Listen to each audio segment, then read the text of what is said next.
Good evening and welcome to the City of Burbank Police Commission meeting for Wednesday, May 17th, 2023. Good to see everybody here, and we can go. I'm going to go ahead and call this meeting to order, and we'll start with a roll call. Commissioner Chapman? Here. Chair Coombs? Here. Commissioner Elman? Here. Commissioner Feruzin? Here. Commissioner Hagopian? Here. Commissioner Liu? Here. Commissioner McKenna? Here. Fantastic.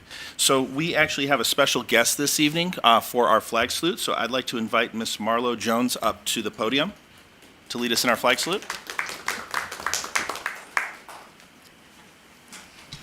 There you go. Please stand for the flag salute. Put your right hand over your heart. Ready, begin. I pledge allegiance To the flag of the United States of America and to the republic for which it stands, one nation, under God, indivisible, with liberty and justice for all. All right. Thank you, Miss Jones. So for our audience at home and for those of you that are here, the public comment period will be upcoming in a few moments. To speak during the public comment, members of the public may speak for 3 minutes in person in the council chamber, or you may call 818-238-3335. Members of the public who attend the meeting in chamber will speak first, followed by those phoning in their comments. And for the public comment cards, just please approach Ms. Nakamura and she can help you with that. We'll move on to item C, commission announcements and reporting out by commissioners and ad hoc subcommittees. Who's up? Romick?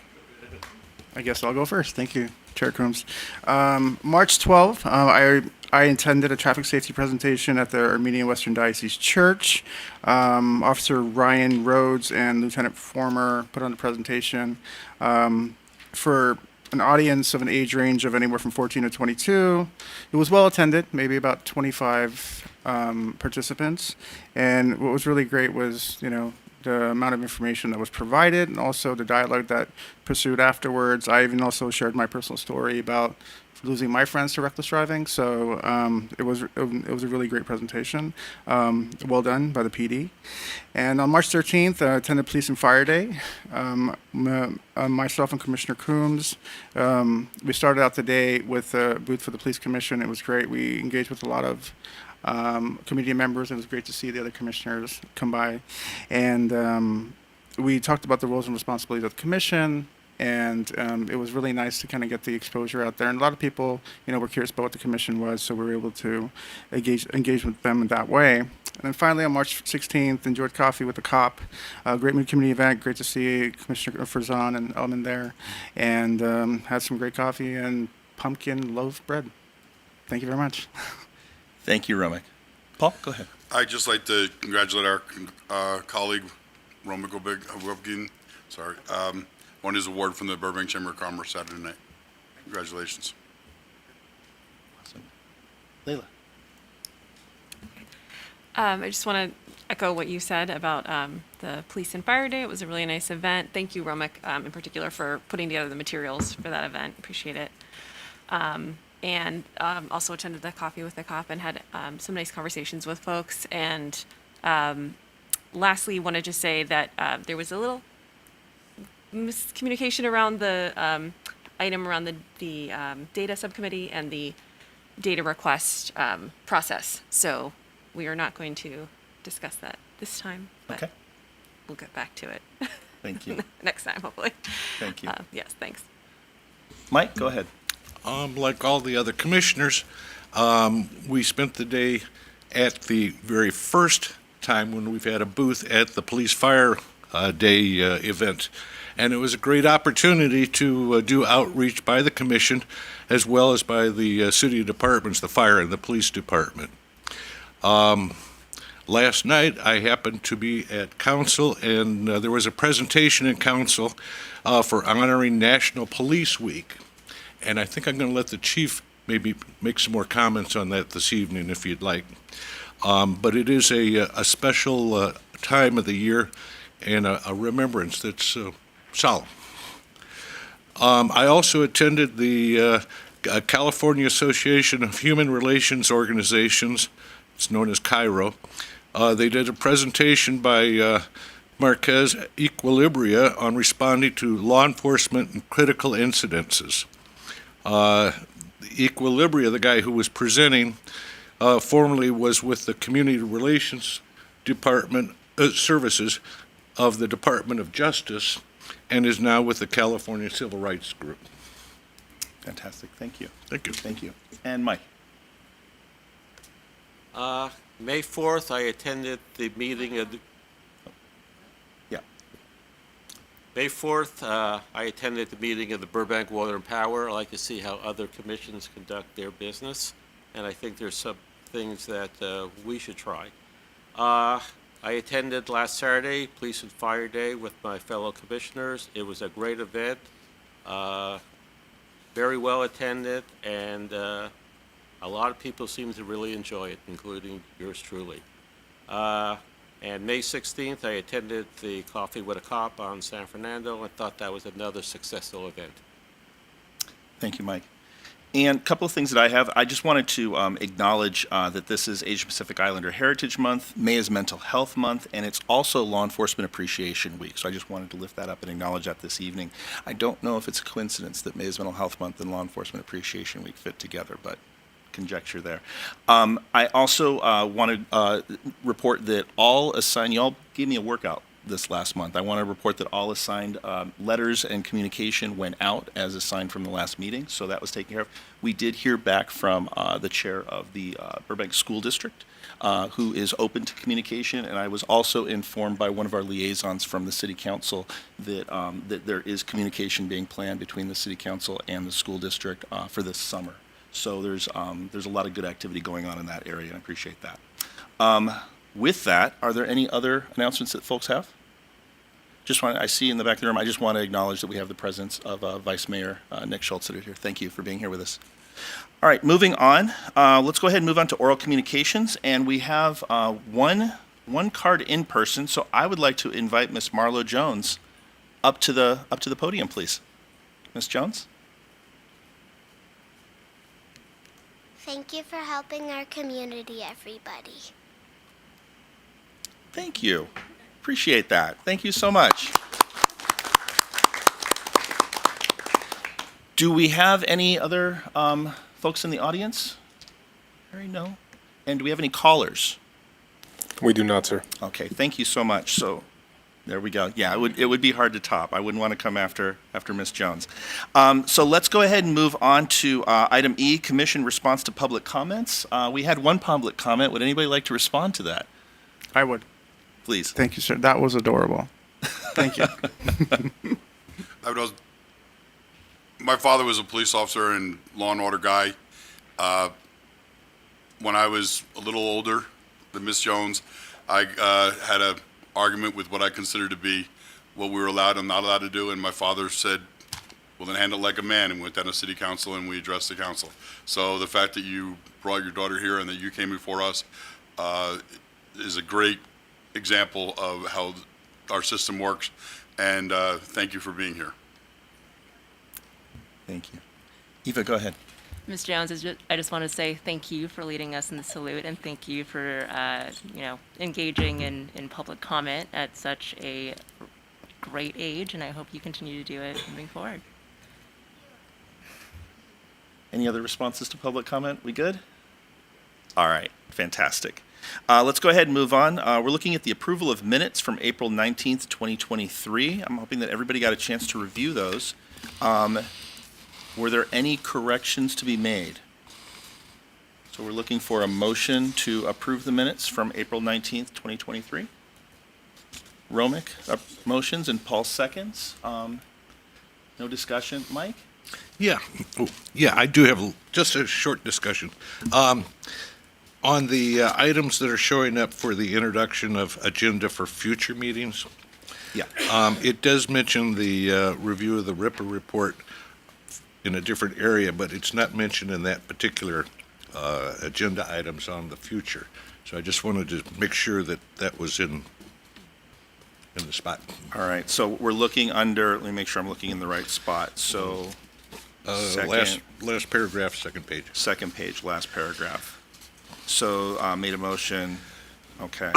So what we have, just for clarification, well, it's actually I think the way the minutes are written is the first part of that is previously agendized at the March meeting. So this was 2 meetings ago.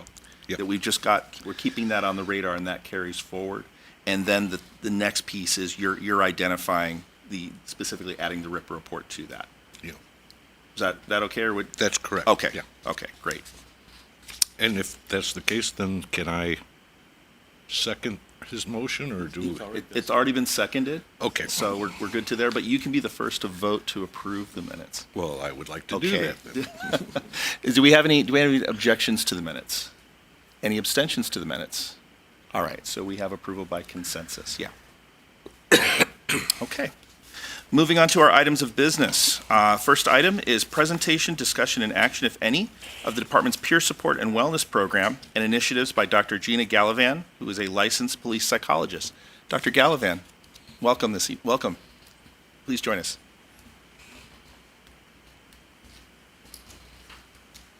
Hi, good evening. Is this turned on? Can you hear me? Okay, We got you. you cannot. Oh. How's that? Is that better? Is that better?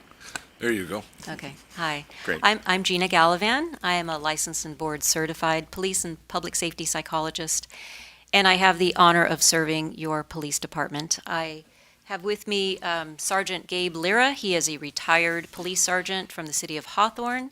He is the director of our police officer wellness program. So I brought him to talk about our wellness program. I'm going to start by talking a little bit about our psychological services, what we provide for the department. It all starts with psychological pre-employment screenings. So we conduct, after an applicant is given a conditional offer of employment, they come to our office for a psychological pre-employment screening. They're given a battery of assessments, a clinical interview. We are given a background summary report and make a decision if the person is psychologically suitable or not. So we screen out people with psychological histories, psychiatric problems, addiction, anger management issues, problematic behavior patterns. After they are hired, if they are ever unfit for duty, we provide fitness for duty evaluations. And it's a similar thing with a battery of tests and a clinical interview and an examination of their behavioral patterns to determine if they continue to be fit for duty. So those are the assessments that we provide. We also provide trauma counseling. So after an officer-involved shooting or a critical incident debriefing, so as you are aware, police officers respond to terrible tragedies, pediatric death calls, death in all its forms, and they come to us for trauma counseling. So we determine if they need time off duty, we determine the course of treatment they might need, and this is a very important part of the psychological services in a police department, because trauma is something that they are chronically exposed to trauma. And God bless you. And they are serving in an environment where they're not allowed to have a normal human expression. So they are expected to suppress those emotions. So chronic exposure to stress and trauma with the internalization of those emotions is a perfect recipe for mental health problems. So without the ability to express themselves and without any therapy, a lot of them tend to self-medicate with alcohol, and then those types of things, those problems culminate into excessive use of force, they're sleep deprived, all kinds of behavioral problems emerge as a result of untreated trauma. So your chief is excellent at calling us and providing trauma counseling when needed, and we provide ongoing therapy for the police officers as needed, and it's each case-by-case basis. In addition to the psychological services that we provide, we also do trainings and peer support, and I'm going to hand the microphone over to Sergeant Lira, who will talk a little bit about our wellness program. Good evening. Thank you. As discussed, one of the beautiful things about the wellness program is our past model has always been reactive. It's our culture as a police department to be reactive. We wait for things to happen, and then we respond to them. Unfortunately, we're waiting for things to happen to our officers, to our employees, and then take care of them, which is a model that really isn't working out so well. So now, instead of waiting for things to happen, we're trying to become proactive. And by building the peer support team within the agency, we're now providing a mechanism for employees, sworn and non-sworn, to have someone that they can discuss whatever it is that they're going through. A lot of these problems may happen at home and manifest themselves at work, or something that happens at work and eventually kind of brings itself to the surface at home. So being proactive, we are letting these folks know that we are here to help them ahead of time, not waiting for things to happen. Providing trainings that are going to help them alleviate their stress and help them to talk about their stress, giving them an outlet. The biggest thing, we're taught how to handle everything under the sun in the academy and during our training program, and throughout our career, we are taught how to handle every traumatic situation that we come across. The one thing we're never taught how to handle is what to do with the aftermath of our emotions. You know, we have just told our folks over and over and over again to just put it away, to compartmentalize, to just shove it back and not deal with it. But at some point, it's going to manifest itself. And we can wait for that to happen in a very, very bad way. Maybe it's just an early retirement. Maybe it's just somebody who's just isolates and is depressed. But at the same token, maybe it's somebody who goes out here and creates a big problem out in the public that then now is a problem for the city and the department. So by being proactive, we're hoping that utilizing peers to help peers, we can go ahead and confront these situations before they become out of control or out of hand, and talk these things down and build resiliency within our folks. Improve morale, lower the stress, lower the depression, lower the anxiety, lower the isolation, and really create a much more healthy and functional employee. And that's what our proactive program is all about. Is coming out here and providing education in the areas that we constantly confront ourselves with, whether that's stress at home or stress at work, no matter where it's at. So that's kind of what the program is designed to do. And it's really police officers, first responders, helping and teaching first responders through the use of our trained psychologists. Can I weigh in for a second? Sure. And if you'll highlight the confidentiality and whether an appointment that we don't know about, if you can stress that, and if you can emphasize again that it's sworn and non-sworn, the exposure to sworn and non-sworn can be the same. Thank you. Sure. So we found out over time that our non-sworn folks in our departments are as affected by our jobs as our sworn people are. You know, we come out here and we see a lot of unique things in our job, and a lot of those unique things we see are very negative. But at the same token, our non-sworn people see and hear these same things on the radio, and they're as affected by our job as we are. So the beautiful thing about the peer support program is that a law was passed in 2019 that now allows us to operate within confidentiality. So before, we didn't have that. If we were asked to make a statement on a conversation, we would have to do that. But Governor Newsom passed a law in 2019 that says we are now entitled to confidentiality. So that meeting that I have with that sworn or that non-sworn person is now private and doesn't need to be public anymore, and they can't force make that public anymore. But the part of that is you have to be on the agency's peer support team. You have to have a designated team, and the members of your agency, whether they're sworn or non-sworn, have to be on that team. And we need non-sworn members on our team as well as sworn because, well, one of the things, sometimes police officers don't want to talk to police officers. And sometimes our non-sworn, well, they're mothers and fathers and brothers and sisters, and those are a lot of things that our police officers deal with in their private and personal lives as well. So we need a good mixture of sworn and non-sworn that we can talk to, but it needs to be confidential, because if it's not, or even our non-sworn won't talk to anybody if it's not confidential. Our non-sworn folks are as private and as worried about exposure as our sworn personnel are. So it's very important that we have this level of confidentiality. And thanks to the governor for passing that in 2019, we now have that. But it needs to be they need to be a member of the department's approved peer support team. Our wellness program provides, we do a wellness board at the department, and it has a list of the peer support members that officers can call. There's a list of psychologists that they can call, and we offer what's called a blind billing system. So what that means is an officer can look at the board, look at the bios of the therapists, and they can contact the office. They can come in for counseling without the chief of, no offense, without the chief of police knowing who's going to counseling. and they can receive services stigma-free and shame-free. And I believe this is extremely important because I think this is how we will save lives. And you all should know that the number one cause of death amongst police officers is suicide. With the exception of the last couple of years, it's been COVID has beat that statistic, but historically, suicide is the number one cause of death. So it is a big problem in law enforcement.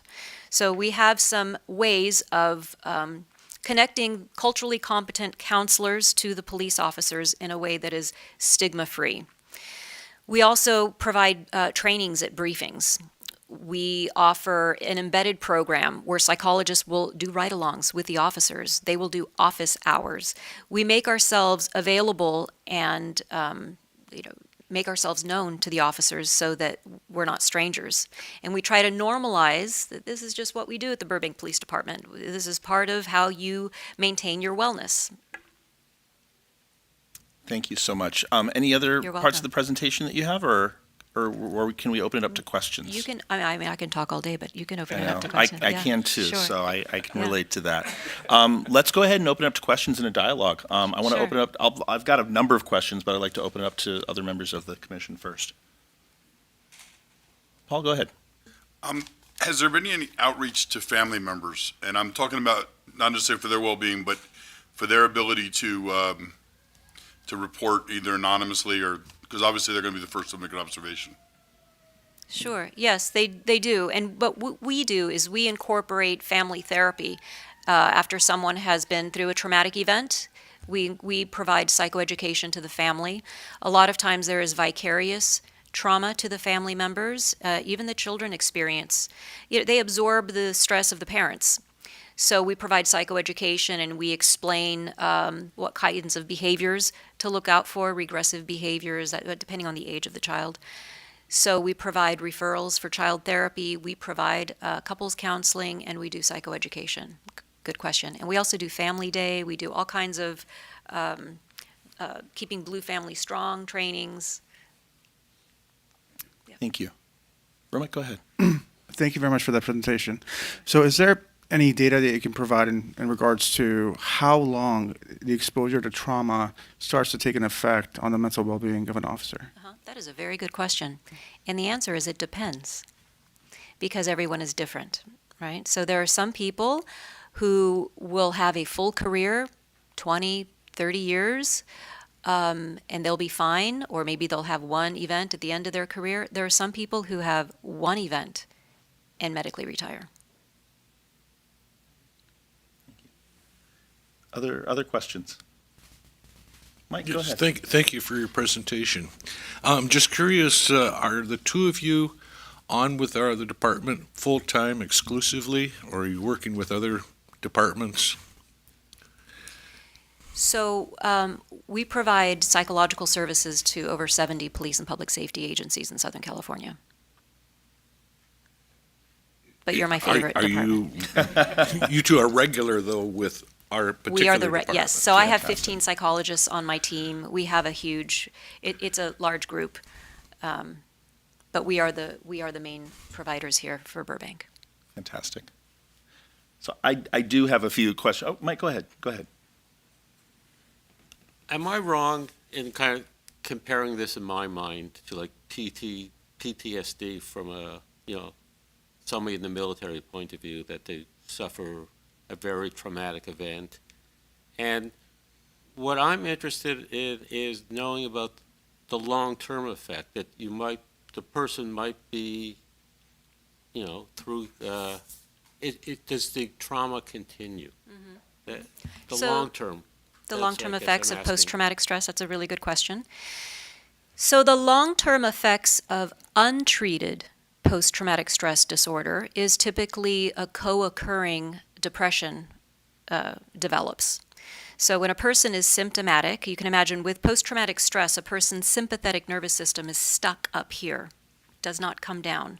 The person does not sleep. The person has nightmares and flashbacks and tries to avoid, doesn't want to think about it, doesn't want to go to the scene where it happened. So there's a lot of avoidance behavior, hypervigilance, they're hypersensitive to threat. There can be some issues out in the field because of this hypersensitivity to threat. They're usually involved in more subsequent shootings. There's that depression, self-medication with alcohol. The depression turns into suicidal ideation sometimes, and that's how we end up with the high suicide rate with police officers. Treated post-traumatic stress disorder is a different story. If an officer receives adequate treatment, his or her symptoms can go into remission with proper treatment. They go back to work when they're ready. So usually they receive cognitive behavioral therapy, eye movement desensitization reprocessing therapy, psychiatric medication, inpatient care if necessary, alcohol treatment if necessary, depending on what the case is. We like to bring them back gradually, having a gradual transition back to duty. So sometimes we'll put them at the front desk or in the call center. Sometimes we will put them back on duty maybe one day of their shift out of the week. Sometimes we will partner them up for a couple of weeks. No overtime for 30 days, various things. It's a case-by-case situation, obviously, but we tailor a program that will transition them back to duty. And the whole time, the psychologist is monitoring their progress to make sure that they are comfortable and not symptomatic and safe to be patrolling and continuing their duties. Yes? Thank you very much for the answer. I have one more question. Sure. Let's just say in locations where there's been an active shooting, and the police afterwards, is it an automatic approach by your team that the officers that were involved in the active shooting are going to at least be told that there is counseling available, or? Yes, counseling is automatically available. And we do in vivo exposure too, by the way. So after an officer is involved in a shooting or traumatic incident, we bring them back to the scene. We take them to the shooting range. We do things to measure their level of anxiety and their comfort level going back to work. Sure. That's fantastic. I really appreciate you both being here this evening and the department supporting it. Access to mental health care is near and dear to me, and I'm grateful that we've got access to mental health care, which is technically, there's parity with access to physical health care, but the limiting factor is stigma. So having conversations like this and talking about it publicly, and not just you talking about it, but having officers and members of the department talk about this publicly is extremely helpful as well. Peer support programs are across the board, whether it be somebody that's a civilian or somebody that's in law enforcement. Peer support programs are really known to be able to help people access care. So thank you for the work that you're doing. I'm very grateful, and I do want to tell you that mental health services and police departments are really dependent upon the leadership. Yeah. When you have, thank goodness, we have a chief who's a strong advocate for this and promotes mental health and wellness, but there are other departments that don't have that good fortune. So we're very grateful to the chief for bringing us in. Yeah. You'd mentioned that suicide is, before the pandemic, suicide was the #1 cause of death amongst officers. That's and correct. Everything. I just want to lift up, unfortunately, that suicide is the #1 cause of suicide is the #1 cause of handgun deaths as well across the board. So it affects law enforcement. It affects the public as well. So just really appreciating the work that you're doing there and lifting that up. I do have a couple of technical questions. You Sure. mentioned at the beginning of your presentation that you're involved in doing the screening process for potential candidates and everything. That's correct. Not looking for specific numbers or anything, but if you can give us a general sense of, for every 100 candidates that are coming through to the department, how many are not passing Suitable? or are not suitable for Yeah, I would duty? say we've done statistics in our office. It depends. It varies, goes from 5 to 15% on average. And I will say that disqualification rate is increasing recently because we don't have a lot of people who really want to do law enforcement, who want to do police work. So the candidates are not as suitable as they have been in the past. So it's the DQ rate is increasing. Okay. But that's a standard rate. And it sounds like a standard rate for people in the general public that are experiencing maybe a severe and persistent mental health issue, which may be Reflective of, yeah, maybe preemptive there. I just wanted for clarification. 'Cause you were talking about fitness for duty assessments, and I think I might have missed this at the beginning. For those that do not pass the fitness evaluation as an applicant, did you say that they have an opportunity they get a fitness for duty report and they come back again, Yeah, or they? so those are two separate things. Okay. A pre-employment screening Right. is an assessment to determine your psychological suitability to do police work. Great. A fitness for duty evaluation is something that happens after the officer is hired, and if they are displaying behavior that makes one believe that they cannot safely or effectively perform their duties, and that's due to an underlying mental health condition, then the chief can order a fitness for duty evaluation. Their gun and badge is taken, they're put on admin leave, and they're sent to the psychologist. Thank you. Yeah, Thank you. you're welcome. I do have a question for Sergeant Lyra Sure. as well. So out of curiosity, because I know it's been a couple of years now that the wellness program has been in place with the city of Burbank. Could you give us a sense of kind of how it started and how it's going in terms of participation and willingness of participants to engage in the program? So the initial how it started, I'm not positive on that part of the background of that, but I can tell you that since we've been involved now for a couple of years, and I was there at their initial training, it's very well received. Great. You know, we come out, we do the briefing trainings, we get a lot of involvement from the folks that are in the trainings, where we make sure that we talk to everybody within the department in every bureau. We do get a lot of phone calls for advice on how to proceed on certain issues. We never receive names or genders on who they're dealing with, but we will receive some phone calls asking how something should be. Is this something for the doctor? Is this something for a treatment program, whatever it may be? But there is a lot of really positive interaction with the department. I see them at a lot of our trainings that we have outside of the department, because we do offer regional trainings within the LA County area. I'm also part of a conference committee that we put on every year down in San Diego, and I have seen members of the peer support team down there in San Diego. So it's a statewide conference for peer support. So it's a really, really well-received program, and I can see it actually, the benefits of it within the department itself, and I can see how the peers are going to their peer support team for help. Thank you so much. I have one last question. Actually, this is for both of you to get your feedback on. I work in mental health myself, and I've been working in mental health for a long time. And even in the role that I'm in right now, I still engage in clinical supervision with my boss. And part of that is to process kind of not just the work that I'm doing, but to process my experience of things as well, because that kind of helps keep the sword sharp a little bit, and to make sure that I'm taking care of my own well-being. It's kind of put your own oxygen mask on before you put on somebody else's oxygen mask. You'd mentioned that the access to the psychological services is anonymous, it's voluntary, it's available to everyone, and it's the only thing that's tracked is a number that goes back to the department of the number of people served. What is your sense, and this is the question for both of you, what is your sense of using therapeutic services, counseling services, almost as a prophylactic to have, what would you say to the possibility of officers engaging in counseling services preemptively before they identify that there's a problem, just like clinical supervision in the work that other folks are involved in? That's a great question. So one thing we've proposed is something called an annual wellness visit. And that is something, I actually put that together for IACP, the International Association of Chiefs of Police, and it was, Chief, it was just approved by IACP. So annual wellness visits are not fitness for duty evaluations. It's not therapy. Mm-hmm. It's not a debrief. It's its own entity. It's its own thing. Right. And what that would mean is every single person in the department would meet with a culturally competent mental health worker once a year and have the opportunity to use that session however they choose.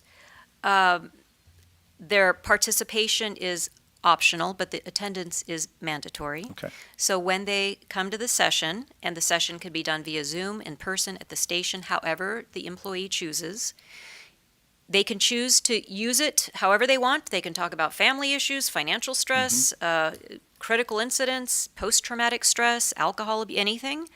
If they choose to not participate, then what it will be is psychoeducation, where they will learn about common mental health issues in law enforcement. They will have a list of referrals given to them of various therapists, alcohol treatment. They will be instructed how to file a workers' comp claim if they need to take time off for stress to recuperate from their injury. So it'll be psychoeducation. And that is a very good question. Great. Yeah, we've been working on that. And that would take the shame away from everyone, and every single employee would have face-to-face contact with a therapist. So in the future, if they ever needed one, they would know where to go.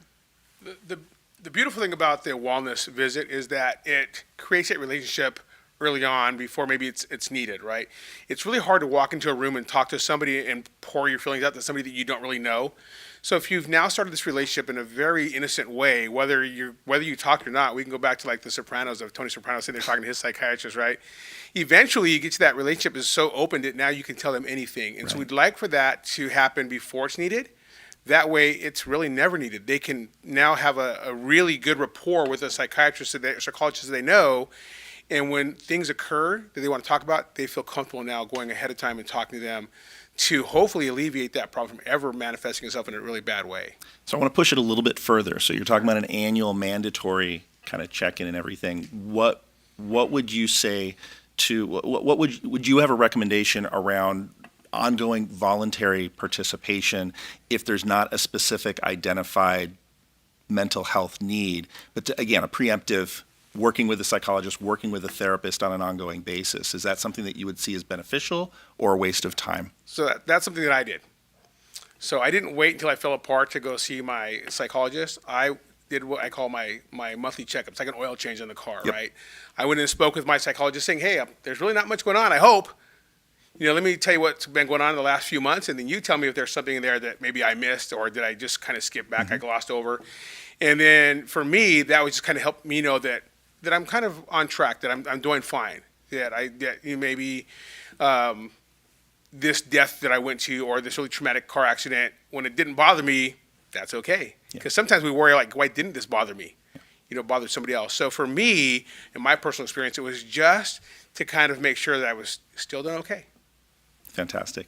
Thank you. Paul, go ahead. Are there any circumstances, death, something where it's mandated that an officer speaks with you? I'm just thinking of it takes the stigma away if it's mandated, but it also serves a purpose. I agree.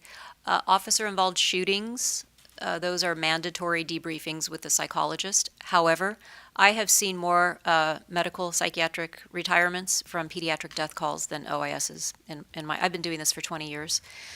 So I believe those should be mandatory debriefings as well. Thank you for that. Any last questions? Yeah, no, this seems like a very important program. I'm curious how it gets paid for. Does the city pays for your services, but if the individual is moved on to an outside group, does his insurance then cover the costs of his treatment there? Good evening, Commissioners. Courtney Padgett with the Police Department. I can respond to the first half of that question at least. So the current costs for Dr. Gallivan's services are split between the Police Department and Management Services Department. So the pre-employment screenings, the psychotherapy sessions, the critical incident debriefings, all of that is going to be billed to our Management Services Department as ongoing employee wellness initiatives and resiliency for our officers. The work that Sergeant Lyra has been doing with us, coming in and doing specified trainings at our roll calls, those are paid for by the Police Department. I believe any aftercare, and I can defer back to the doctor on this, would then fall under, I guess it depends. She has done continuum of care for some of our employees. Again, I don't know who they are. I get an invoice, so I know the number of invoices that I get. I don't know if that was Courtney that went to 13 psychotherapy sessions or if that was 13 different Burbank Police Department employees that went. So those get billed to us. I would assume if they are referred then to private care, then they would defer to their medical insurance. So when we refer people to an EAP or to their medical insurance, they very typically are not going to have a culturally competent counselor.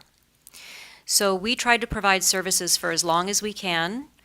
When that runs out, grant money, police, the city's money, whatever, we do pro bono work. I do a lot of pro bono work. My staff works on a sliding scale basis. Sometimes there are grants available. There has been a state, we were awarded some state money for therapy. So I prefer to not send people out to EAPs or culturally incompetent counselors. What happens when people are really, police officers are very reluctant to talk to anyone. They are not trusting. They are fearful of someone thinking they are not fit for duty, and they're terrified of losing their jobs. So it's not very common for them to open up to anyone. And when they open up to someone that does not understand the stress of shift work and chain of command and employment law and workers' comp issues, they really don't get adequate care. So we tried to keep them in at our team for as long as possible, and then we refer things like, if someone is not getting along with their mother-in-law, that sort of thing, immediately we'll send that to their insurance or EAP. But trauma-specific, police-specific issues, we try to keep in-house. Thank you. Chief, go ahead. Can I follow up on that? That's why Dr. Galavan's in this room right now. We had two significant events, the fatal triple on Glen Oaks. We had our sworn, non-sworn folks meet with our EAP staff, and they were not equipped at all. And it was a setback for the process. And we had a couple folks that were exposed in Las Vegas, and I was able to hand select some folks to help those folks because the law enforcement folks come from a different background. So what happened on Glen Oaks was the impetus to reach out, screen out. We actually spent a lot of time with Dr. Galavan and seeing if she was a good fit for us and if she would be an acceptable fit for, would be mutual, and that's why she's here.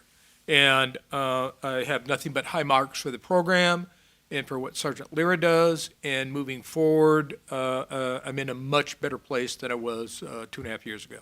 Fantastic. Thank you for that. Any other comments, questions, any discussion for the commission, recommendations that we may want to make? I mean, it sounds like it's clear that we want to see the program continue, and it sounds like you have the resources you need right now to continue. Any recommendations from the commission? I'm just wondering if folks want to have a discussion around a recommendation around the annual wellness visits. Sure.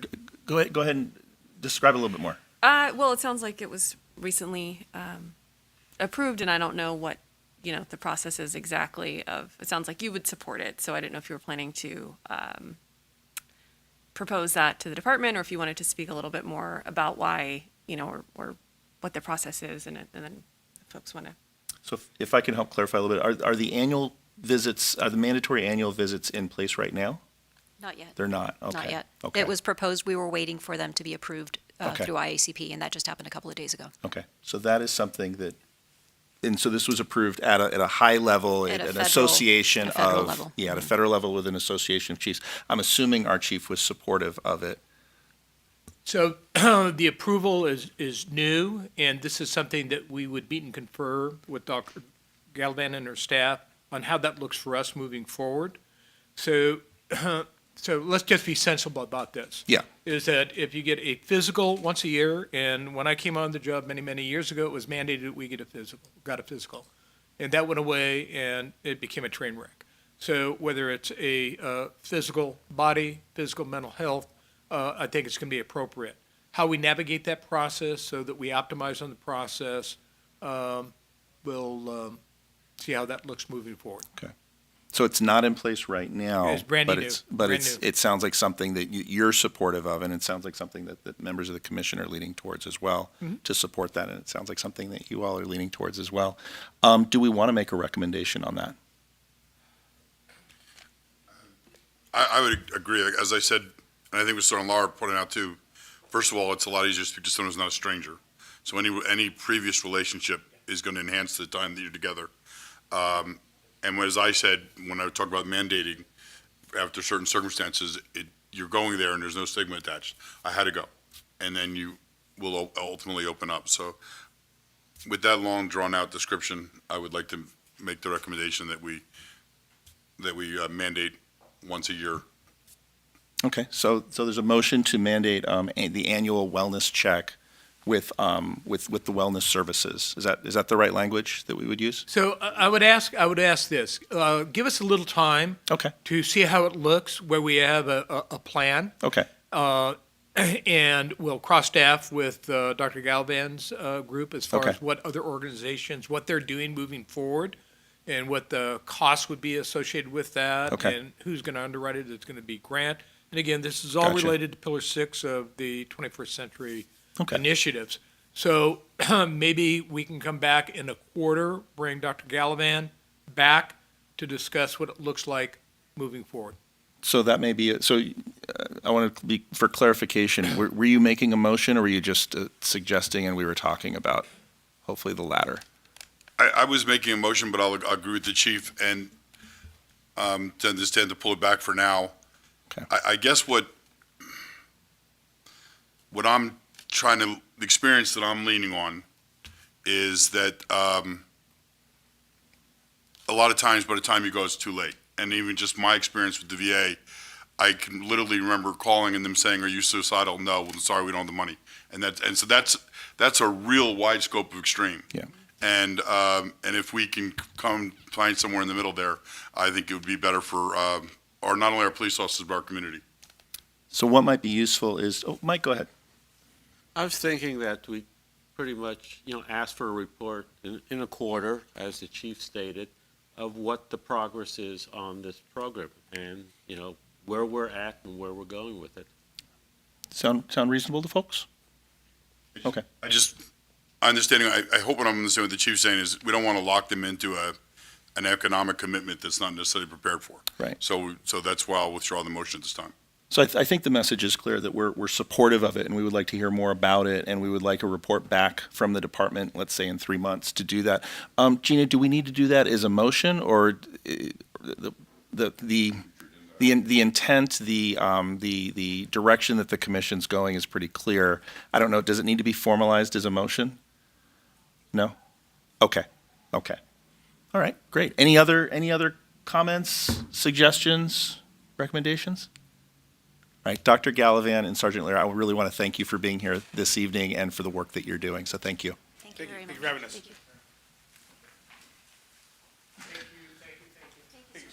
All right, so next up is item number 2, presentation, discussion, and action, if any, of the department's recruitment strategic plan. Good evening, Commissioners. Before we get to the on-screen presentation, by way of introduction, my name is Derek Green. I am the lieutenant that oversees our Community Outreach and Personnel Services Bureau, and one of our primary responsibilities is recruitment. And recruitment is a very complex topic. It's something that we could probably sit here and discuss for hours and point counterpoint and come up with ideas of how we can be better at recruitment, but we're not going to do that tonight. There's another complex issue right behind me. So, but what I wanted to say is the reason we're here tonight is that our division essentially shapes the future of the department. It's a tremendous responsibility because our city and our police department has a tradition of excellence and very high hiring standards and criteria. So one thing that we will never do, no matter how challenging recruitment can be, is to lower those standards. So our responsibility is to find the best, brightest, and most qualified candidates to serve our community and protect our community. And it is something that definitely is important to me. I have a big whiteboard in front of my desk that has a complete picture of where we stand each and every day as far as recruitment and staffing goes. And if I'm not looking at my computer, I'm pretty much looking at that board. So why are we here? Because we have seen over the past several years a tremendous shortage of staffing nationwide, in fact worldwide, based on some reports I've written, unprecedented staffing shortages in law enforcement. And there are a number of factors that have led to that. And I can tell you, and I will tell you tonight, that right now we have 12 position vacancies at the Burbank Police Department. But I can also tell you that we are 93% staffed. So when you compare that to other agencies, you realize that we are not doing as bad as some. There are some agencies in this country and in California that are in crisis mode. And the victims of that are their communities because they do not have the resources to deploy in the field to keep their residents and businesses safe. And I'm sure you've all watched the news plenty. So, why are we here discussing a strategic plan? In December, the command staff met with me, and as is typical for our department, we had foresight to anticipate challenges related to recruitment years ago. All right, several very controversial incidents that took place in our country, reformed law enforcement. It required agencies to look in the mirror and change the way they do business. And we were no stranger to that. We self-evaluated. We put in motion several external and internal processes to improve and contemporize the way we provided professional police services in our community. And one of those was recruitment, because we anticipated shortcomings when it came to finding qualified candidates. So in December, as part of this journey, the command staff came to me and they requested that we implement a roadmap for the next 2 years in the form of a strategic plan. And in researching that, I found that very few agencies had taken the steps to implement something and been proactive to try to establish essentially a manual to go by to improve their recruitment efforts. So that's why we're here tonight. And we are going to discuss our strategic plan. If we can put the PowerPoint up. This is one of our newest female officers here on the cover. This is Officer Campos, and this is a very good picture. She's kind of become our poster child for all things recruitment. So we'll go to our first slide, and I'm controlling this now. This is a snapshot summary of our current staffing overview. I believe all of you have the comprehensive copy of our recruitment plan in front of you. As you can see, it's very robust. There's a lot of information in there. I encourage you to take that home and read it at a later time. This presentation will just be a very brief overview of what's contained in that plan. That plan is also available online under our professional accountability section for the public to view as a PDF. So this is a snapshot of our current staffing. This is current as of today. As you can see, we are budgeted for 160 sworn positions, and you heard the chief earlier mention sworn versus non-sworn. So for the purpose of the plan tonight, we're going to focus on sworn positions. So these are police officers. But many of the initiatives and goals in this plan can be directly applied to non-sworn positions, and we have several staff that is already working at their own initiatives for recruitment on the non-sworn side. We currently have 148 police officers, so like I said, we have a deficit of 12 positions right now, 12 vacancies, but that translates to 93% staffed. Of our staff, 89% are male, 11% are female, and there's a breakdown of demographics there as far as ethnicities goes. These ethnicities are what is tracked by the census demographic information. I will tell you that in 21 we hired 15 officers. In 22 we hired 9, and since the implementation of this plan and completing a lot of the initiatives that are in here already, we're already at 2/3 of what we hired all of last year, and with additional 3 pending right now in the process. So the main factors affecting recruitment, and this is pretty much nationwide, and we can relate to every single thing on this list. Number one is anticipated retirements. People are retiring faster than we can hire. We are seeing the end of the classic PERS member in law enforcement meeting, and that's one of the last items on this list, is the pension reform that changed the retirement age from 50 to 57 with a lower retirement pay scale. So we are seeing more and more people as they reach the age of 50 leaving because it is more lucrative to leave and retire than it would be for them to stay in the profession. As of right now, we on paper could potentially lose 24% of our current workforce in the next 3 to 5 years just based on the classic PERS retirement system and phasing out those employees. Our internal recruitment efforts, and not just our department, but again, as a profession, could improve, meaning we can all do a better job of recruiting, being recruiters ourselves. Years ago, the city of Burbank had an incentive in place where if you brought in somebody that ultimately was hired as a police officer and completed the probationary period, you got a bonus. I think it was, $2,000. These are incentives that are important to some people, but what we could do with or without incentives is a better job of finding qualified people, whether it's a peer, a colleague, whether it's somebody that takes a minute to come up and ask you about how they can become a police officer. These are things that we should be doing on a regular basis. Unfortunately, in our profession, morale can negatively impact this. People may have, not want to attract people to their own organization for one reason or another. I'm not saying that exists in Burbank, but it does exist. Budget's a big one. Recruitment budget is something that can put significant constraints on our efforts to attract candidates. Luckily, we do exploit quite a few methods that don't cost us any money, especially with social media. It takes a second to put a post up and reach potentially millions of people worldwide with a recruitment post.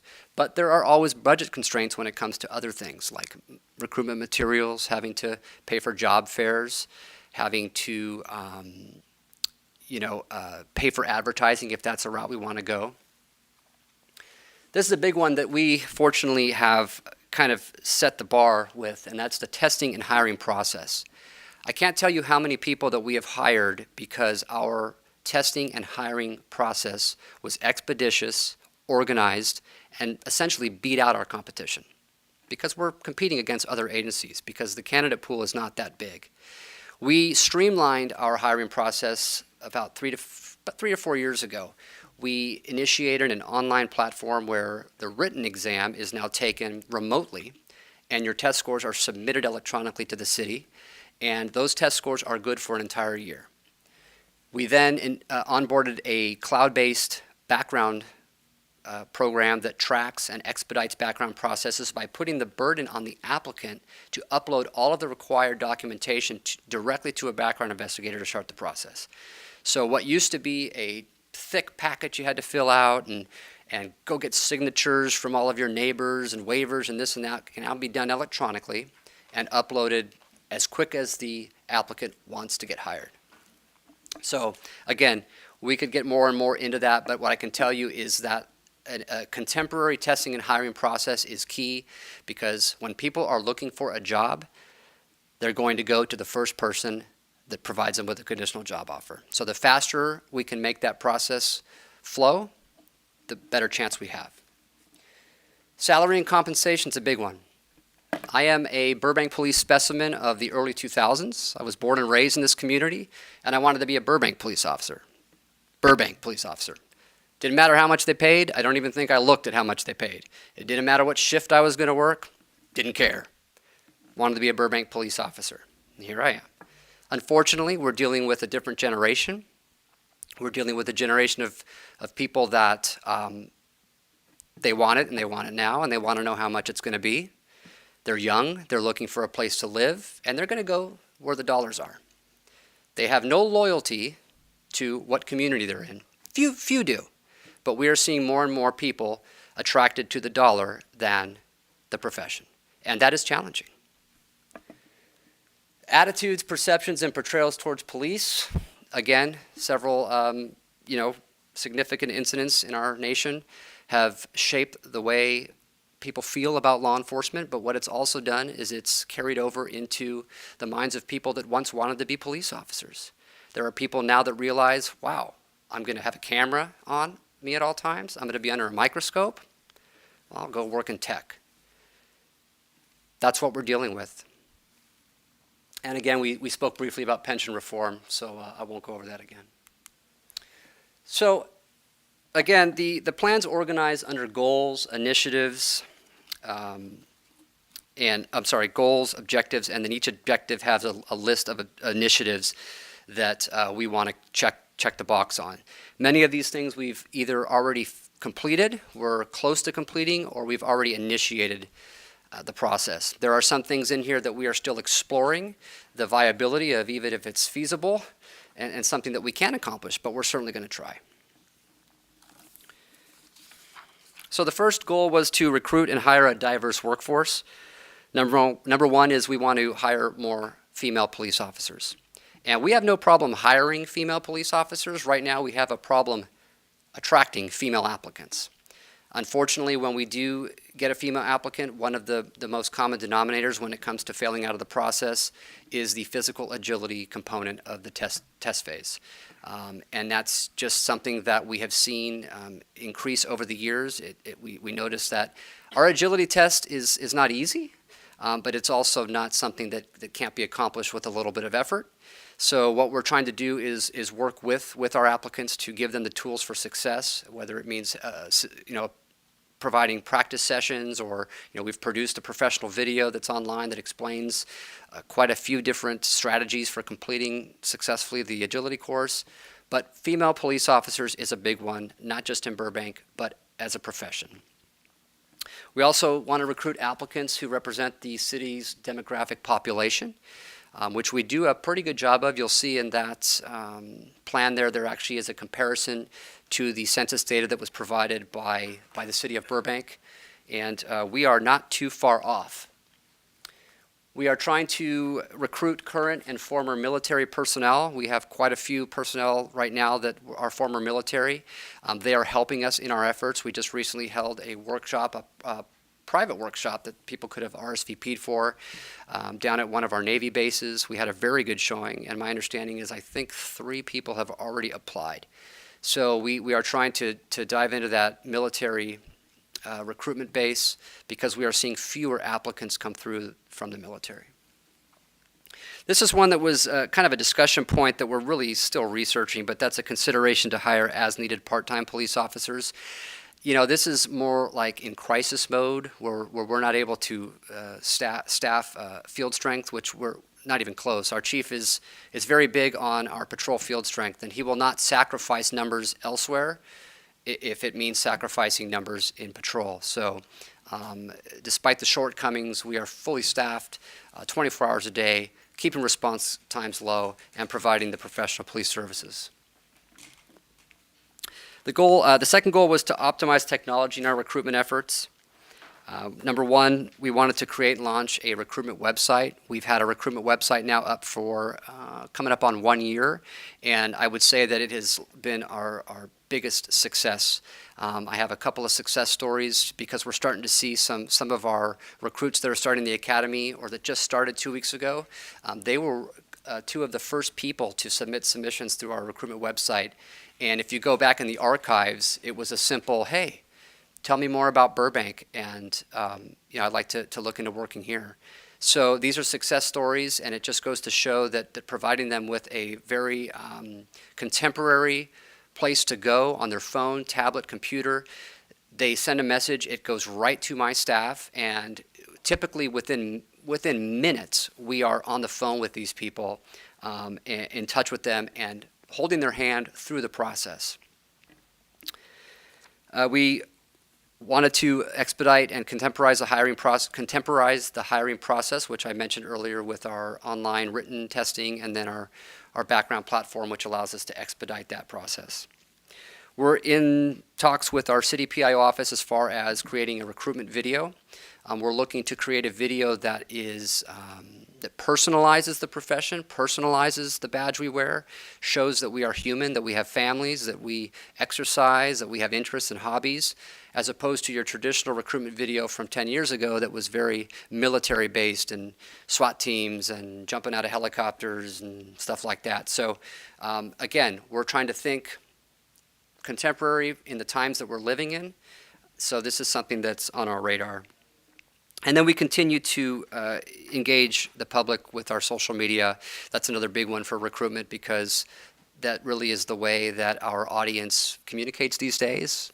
A magazine ad is probably not going to work with the target age we're looking for because really the typical age you see of applicants is usually between 21 and 25 years old to start the academy.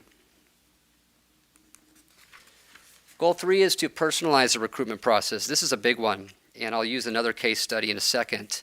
But just like our police services, we also provide concierge services to our applicants in the process. From the minute they consider Burbank to the minute we put them in the academy and beyond.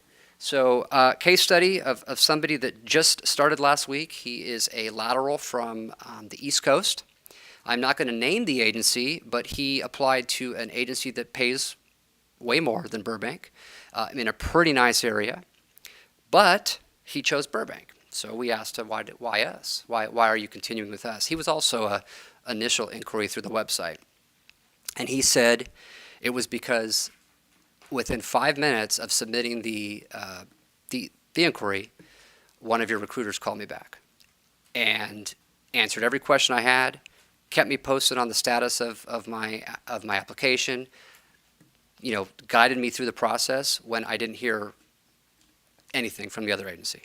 So it was the concierge services that, despite the pay and the location, this is much more of a commute for him, but he chose us. So he's with us, and he's a lateral applicant, which means that he doesn't have to go to a police academy. He was able to obtain a waiver from California Post, which transfers his police power from the East Coast agency into California. So another success story there. Goal number 4 is to develop utilize traditional print advertising. So this is, not a magazine ad, but this is modernizing recruitment materials. I'm going to show you a couple of examples in a second of some print advertising strategies we've utilized because we have taken our community. I don't know. I know many of you come out to our community events, or all of you do. You may have noticed we're kind of double dipping at our events now. We have recruitment material on the table, so we're always trying. So Coffee with a Cop, it is about community engagement, but we also had our QR code out there. We had our materials and our benefits package and stuff because any opportunity is an opportunity to recruit. So we've modernized a lot of our print materials to kind of tailor to that strategy. Goal 5 is to recruit from within. So the Police Explorer and Police Cadet programs are very important. Keeping those up and running is extremely important, which means getting out into the high schools and identifying people who are interested in a career in law enforcement, whether it be a police officer or a dispatcher or a forensic specialist. We try to get them into our Police Explorer program as early as possible. The next step from there is to become a police cadet, which is a paid position. You have to be enrolled in college and maintain a certain grade point average, but these are individuals who want a career in law enforcement. Many do become police officers. Others become jailers, like I said, communications operators, and whatnot. So these are programs that recruit from within and develop people from a very young age. We also are initiating focus group studies. So we've already completed one. We have another one on the horizon. So this is a roundtable discussion. Our first one was with officers who had been hired on 24 months or less. Okay, and this is a discussion hearing what brought them to Burbank, what they thought about the process, what they like about Burbank, what we could be doing better, what are your peers saying. It's in a confidential environment. So, it's free form, and we want people to feel comfortable giving us feedback. So the two things we took from that, the number one common theme in the room of what brought them to Burbank was the 312 patrol schedule. So the 3-day work week with the added 4th day every 28 days. The second thing that was the common denominator in the room was the way they were treated during the hiring process. They were never left wondering where they stood. They had direct communication with the detective any time they wanted. Detectives actually returned their calls. So these are big things. So our next focus group, we're looking to put together a group of female officers of varying ranks to pick their brain and find out what we could be doing better to attract the female applicants and make them successful in the process. And finally, goal 6 is to provide recruitment incentives. So the competitive nature of recruitment between law enforcement agencies really, really surprises me. I mean, it's it's like a dogfight trying to recruit people right now. And we have some neighboring agencies who we have scooped people from under them because we are so expeditious in our ways that it has created some tension. And on top of that, we have agencies that are throwing money around like I've never seen before. And when you have somebody that can go out and buy their Corvette, after a conditional job offer, that's tough to compete with, especially when you're dealing with a younger generation.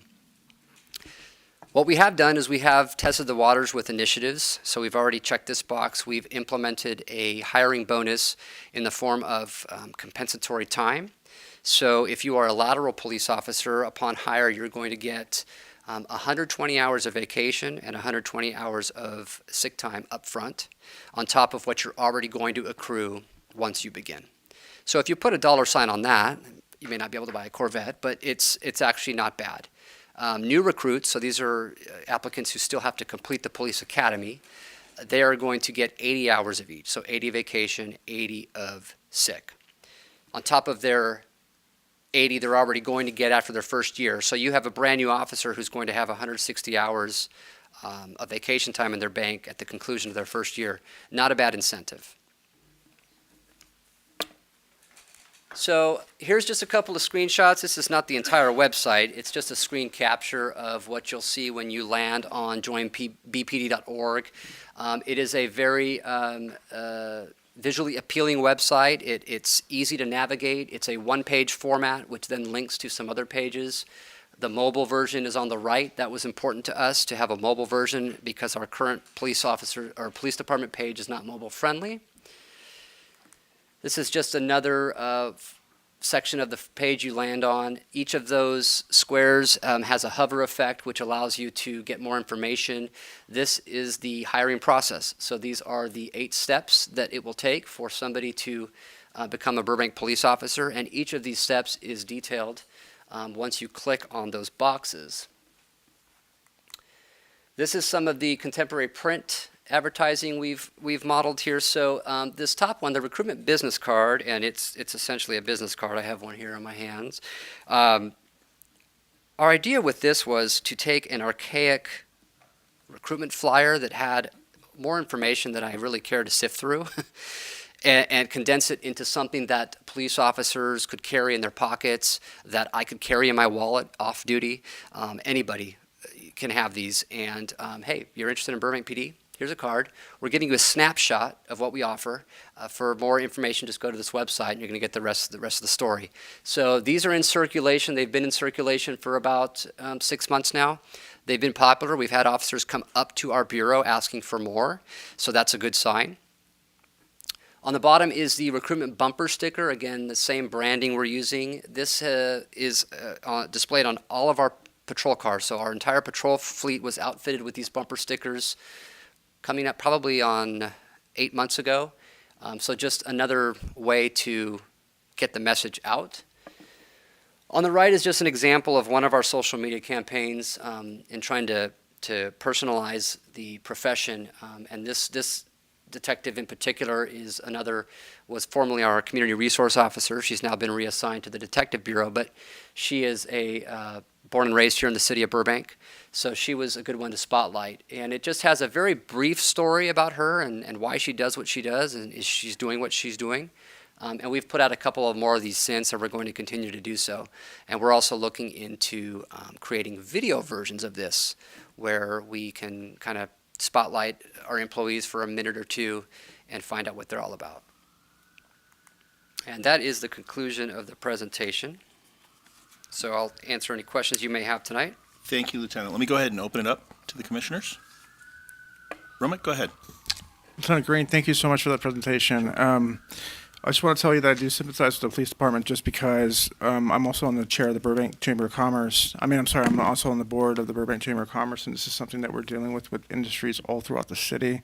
I'm sure all throughout the country in regards to hiring and retaining staffing. It seems like the new paradigm is 2 or 3 years when you get hired, and they're looking for a newer position. If they don't get it, they're looking at other opportunities anywhere else. And it kind of comes back to, do you guys deal with other agencies poaching officers from our agency at all? Undoubtedly, yes. it happens. I'm sure it does, and we do hear stories here and there that that there's an appeal to go elsewhere after somebody presents some great benefits package, or hey, you like facial hair? We got a beards allowed policy. This happens. We have a beards allowed policy. Come over to our department. You don't have to shave. So it does happen. I can't give you a case study per se that I've experienced personally. Have I had discussions with officers from other agencies as to what Burbank has to offer? Of course I have.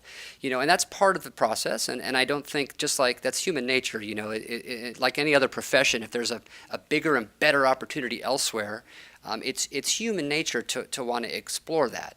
So are we or other agencies trying to steal officers away? I don't think so, but those discussions do occur.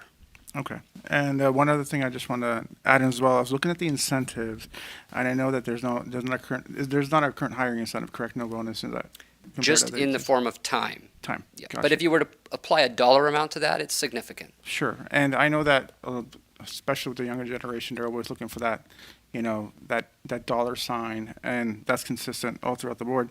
But are there creative ways to provide incentives? Like, for example, we have like a huge parking lot, possibly providing, electric charging stations for the officers so they can charge their cars throughout the day?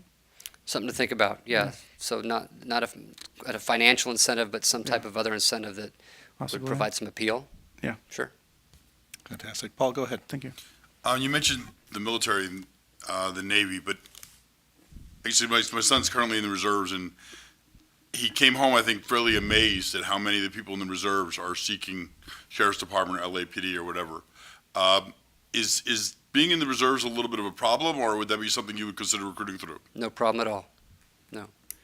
If you meet the minimum qualifications and standards that's required by the state of California, you can apply to be a police officer. Now, there's a lot that comes after that in the process. It's not an easy process. Although we're expeditious in our processes, there's still a process. So there's a background check, as Dr. Gallivan stated. There's a pre-employment screening. So there are a lot of steps you have to go through. But as long as you meet the minimum standards and qualifications, you can apply. Can I weigh in on the reserves? That's In my former life, there was some resistance to support the folks that were reserve officers. I can tell you right now, this department, my position is that we fully support our reserve officers. We've had reserve officers that have been deployed for over a year that have their ordinary training, and it's been a huge benefit as far as their skill sets, their temperament, all of that. We support the American veteran. Just because I think obviously the physical part is handled, and in many cases, 19, 20 years old, they already have a secret background clearance. So Yeah. I think some of them would be naturals. Be something we'll discuss with you another time. Great. Eva, go ahead. Firstly, thank you for this presentation. I completely understand that recruiting is not easy, and to have a strategic plan in place is definitely a very important thing to move forward with. I also just from what I'm hearing, it sounds like BPD actually has a competitive differentiator in the response to potential candidates, that people have actually cited that was the reason that they decided to go with BPD versus other departments. And there's, a cultural component to this, a values-based component to this. And specifically as it relates to recruiting people of diverse backgrounds, I don't have any experience recruiting for being a police officer. I do work within a male-dominated industry, and I can say, as a woman working in that industry, if you're recruiting for more women, having that targeted, more women and just people of different backgrounds in general, having the targeted, demonstration that there are people that look like us within the department, definitely very important. I'm glad to see that's happening.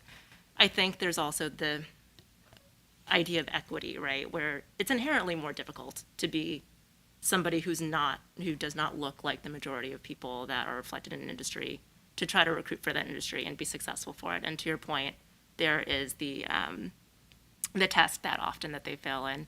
And I think it makes complete sense to offer incremental support to help them through that as well. Just a point there, ideas that I have off the top of my head, or that I was considering listening to the presentation, which may already be in consideration, but a piece of that is potentially the opportunity to map recruitment officers to diverse candidates early on so that they can kind of follow them as kind of like a colleague to like bounce ideas off of, or to ask more difficult questions that may be a little bit touchier to ask, like if it's just a one-on-one, like one-time touch base point. Or, you know, potential to think through, like I'm reading through the report right now, consider joining the 30 by 30 initiative, which I don't know too much about, but kind of like encouraging BPD to do something like that and kind of like put a stamp of like, we are committed to this goal, right? Kind of like share some sort of differentiating factor that kind of speaks to beyond just saying, we would like to hire more blank. And that's like why that's why that right. initiative's in there as one of our objectives. Could you actually speak a little bit more to that? Is that like across different So- departments, there are various ones? So Beverly Hills recently did it. It's a pledge. It's a nationwide pledge, really, if you want to sign on. That is seeking to nationwide create basically a 70-30 ratio of men to women in law enforcement, and department-wide too. So it's not just local to our department, but it's a pledge to all of law enforcement to work together towards this initiative. What I want to do is go back to what you started with, and as far as attracting the diversity. So one of the first things we did is we reinvented our recruitment team. We've always had a recruitment team, but it kind of fizzles out, and people.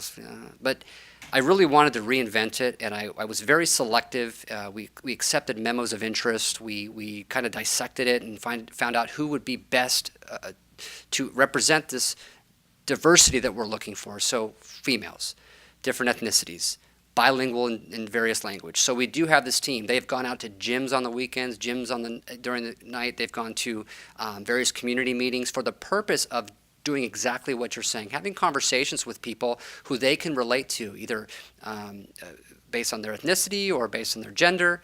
These are important ways to do things. Also, with the inquiries that we get through the website, they come to me first, and I assign them to different people for different reasons, and therefore the reasons you're speaking of. So yes, if a female applicant sends an inquiry, I'm going to pair that person up with a female officer, and they are going to essentially guide them through the process as far as they can. Now, there does come a point where we kind of have to go hands off because we can't be biased, and we can't, once they start the process and they're in the middle of the testing process, they're kind of on their own. And that's just to keep the process fair. So that answers the first couple of things you said. We are selective in how we assign and almost like a liaison to help people through the process. We want people to be successful. We're frustrated when people fail the physical agility, especially when it's somebody who, by their appearance, you think, wow, this person's going to knock, they're strong, and you could tell they exercise, and then unfortunately, you know, they don't have the mechanics to get to complete some of the obstacles.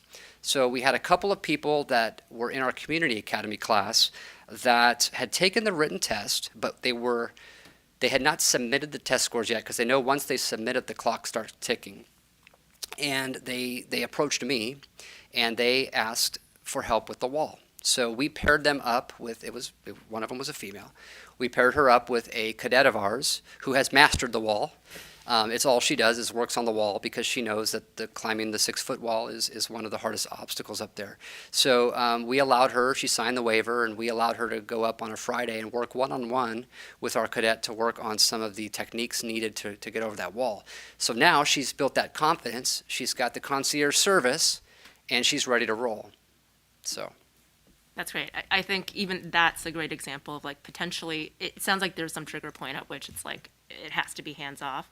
But in the run up to that trigger point, considering building in a set of, you know, additional support for the candidates that you know are high potential and you know can like, correct, you know, cross that hurdle Yeah. with a little bit of extra support, and having like a system of and we won't lower those system out standards. there. I mean, Yeah, last exactly. week we just had a lateral candidate from the sheriff's department who we thought was going to be a great addition.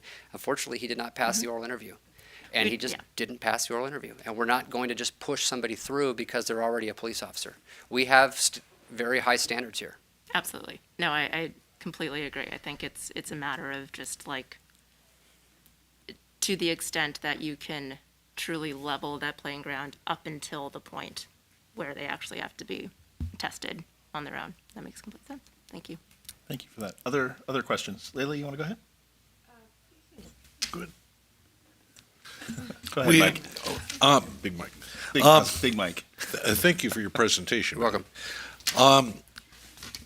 In the officers that are on board, there's two sides, the incoming, it's laterals, military, general public.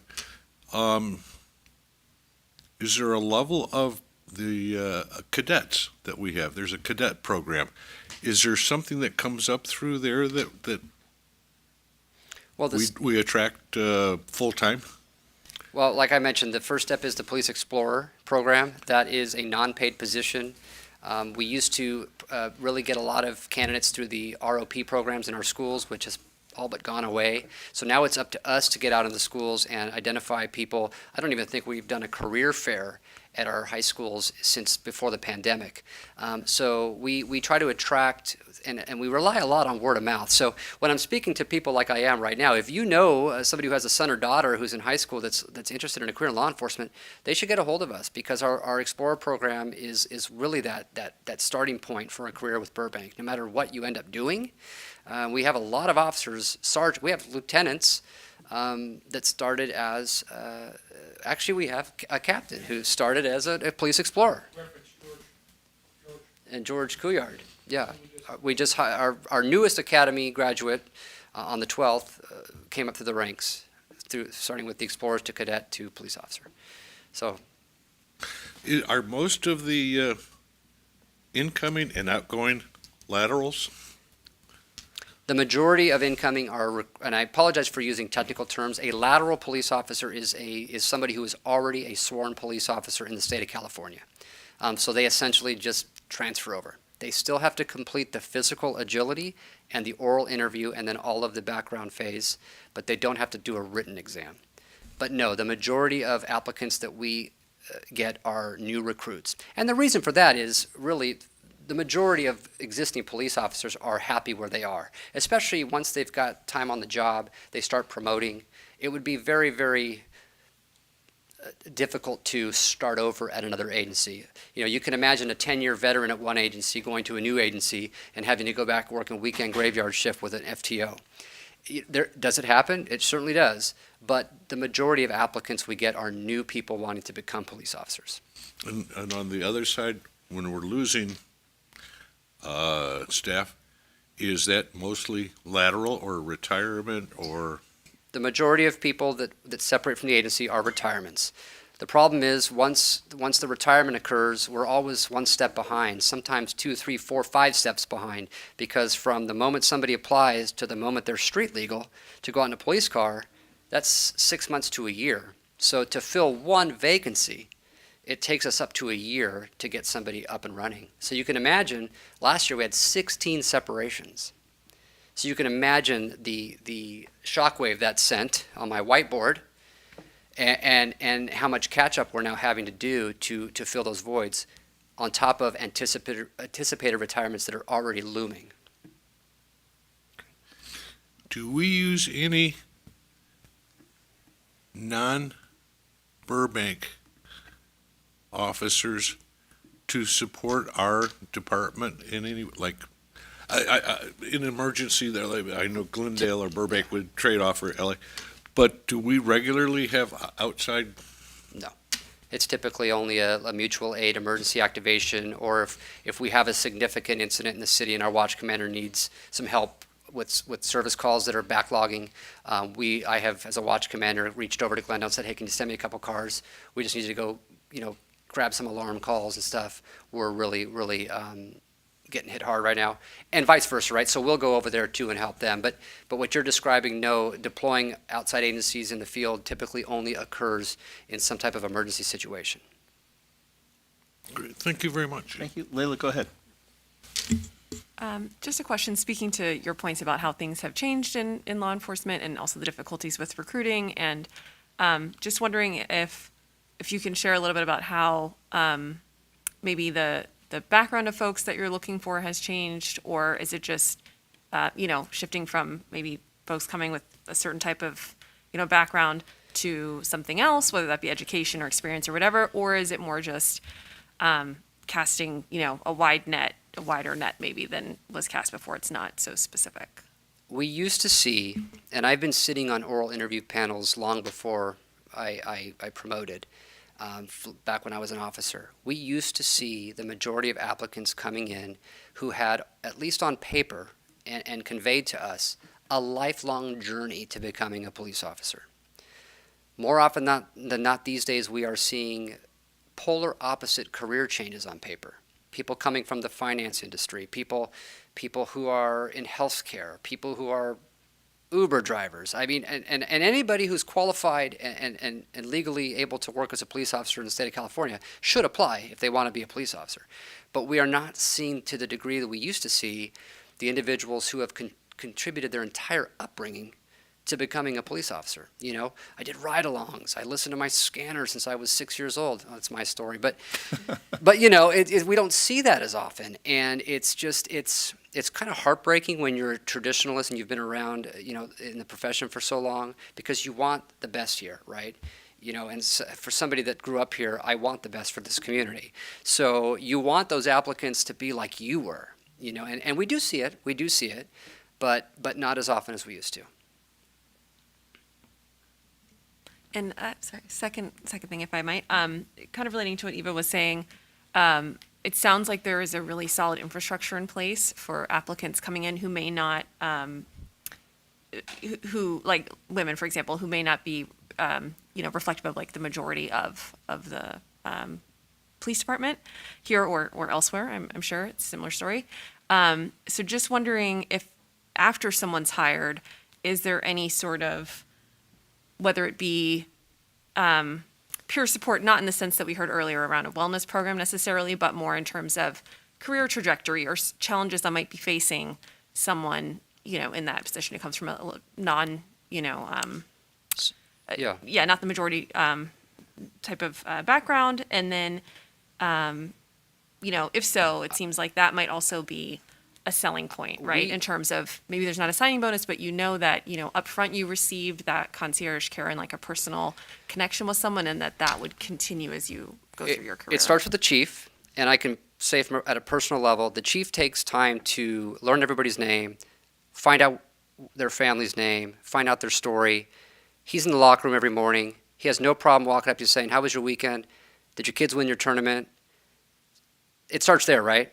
So this is from the top down. We believe in succession planning. Yes, we give people the tools to succeed, but we also want them to feel accepted. We want them to have peers and colleagues that they can trust.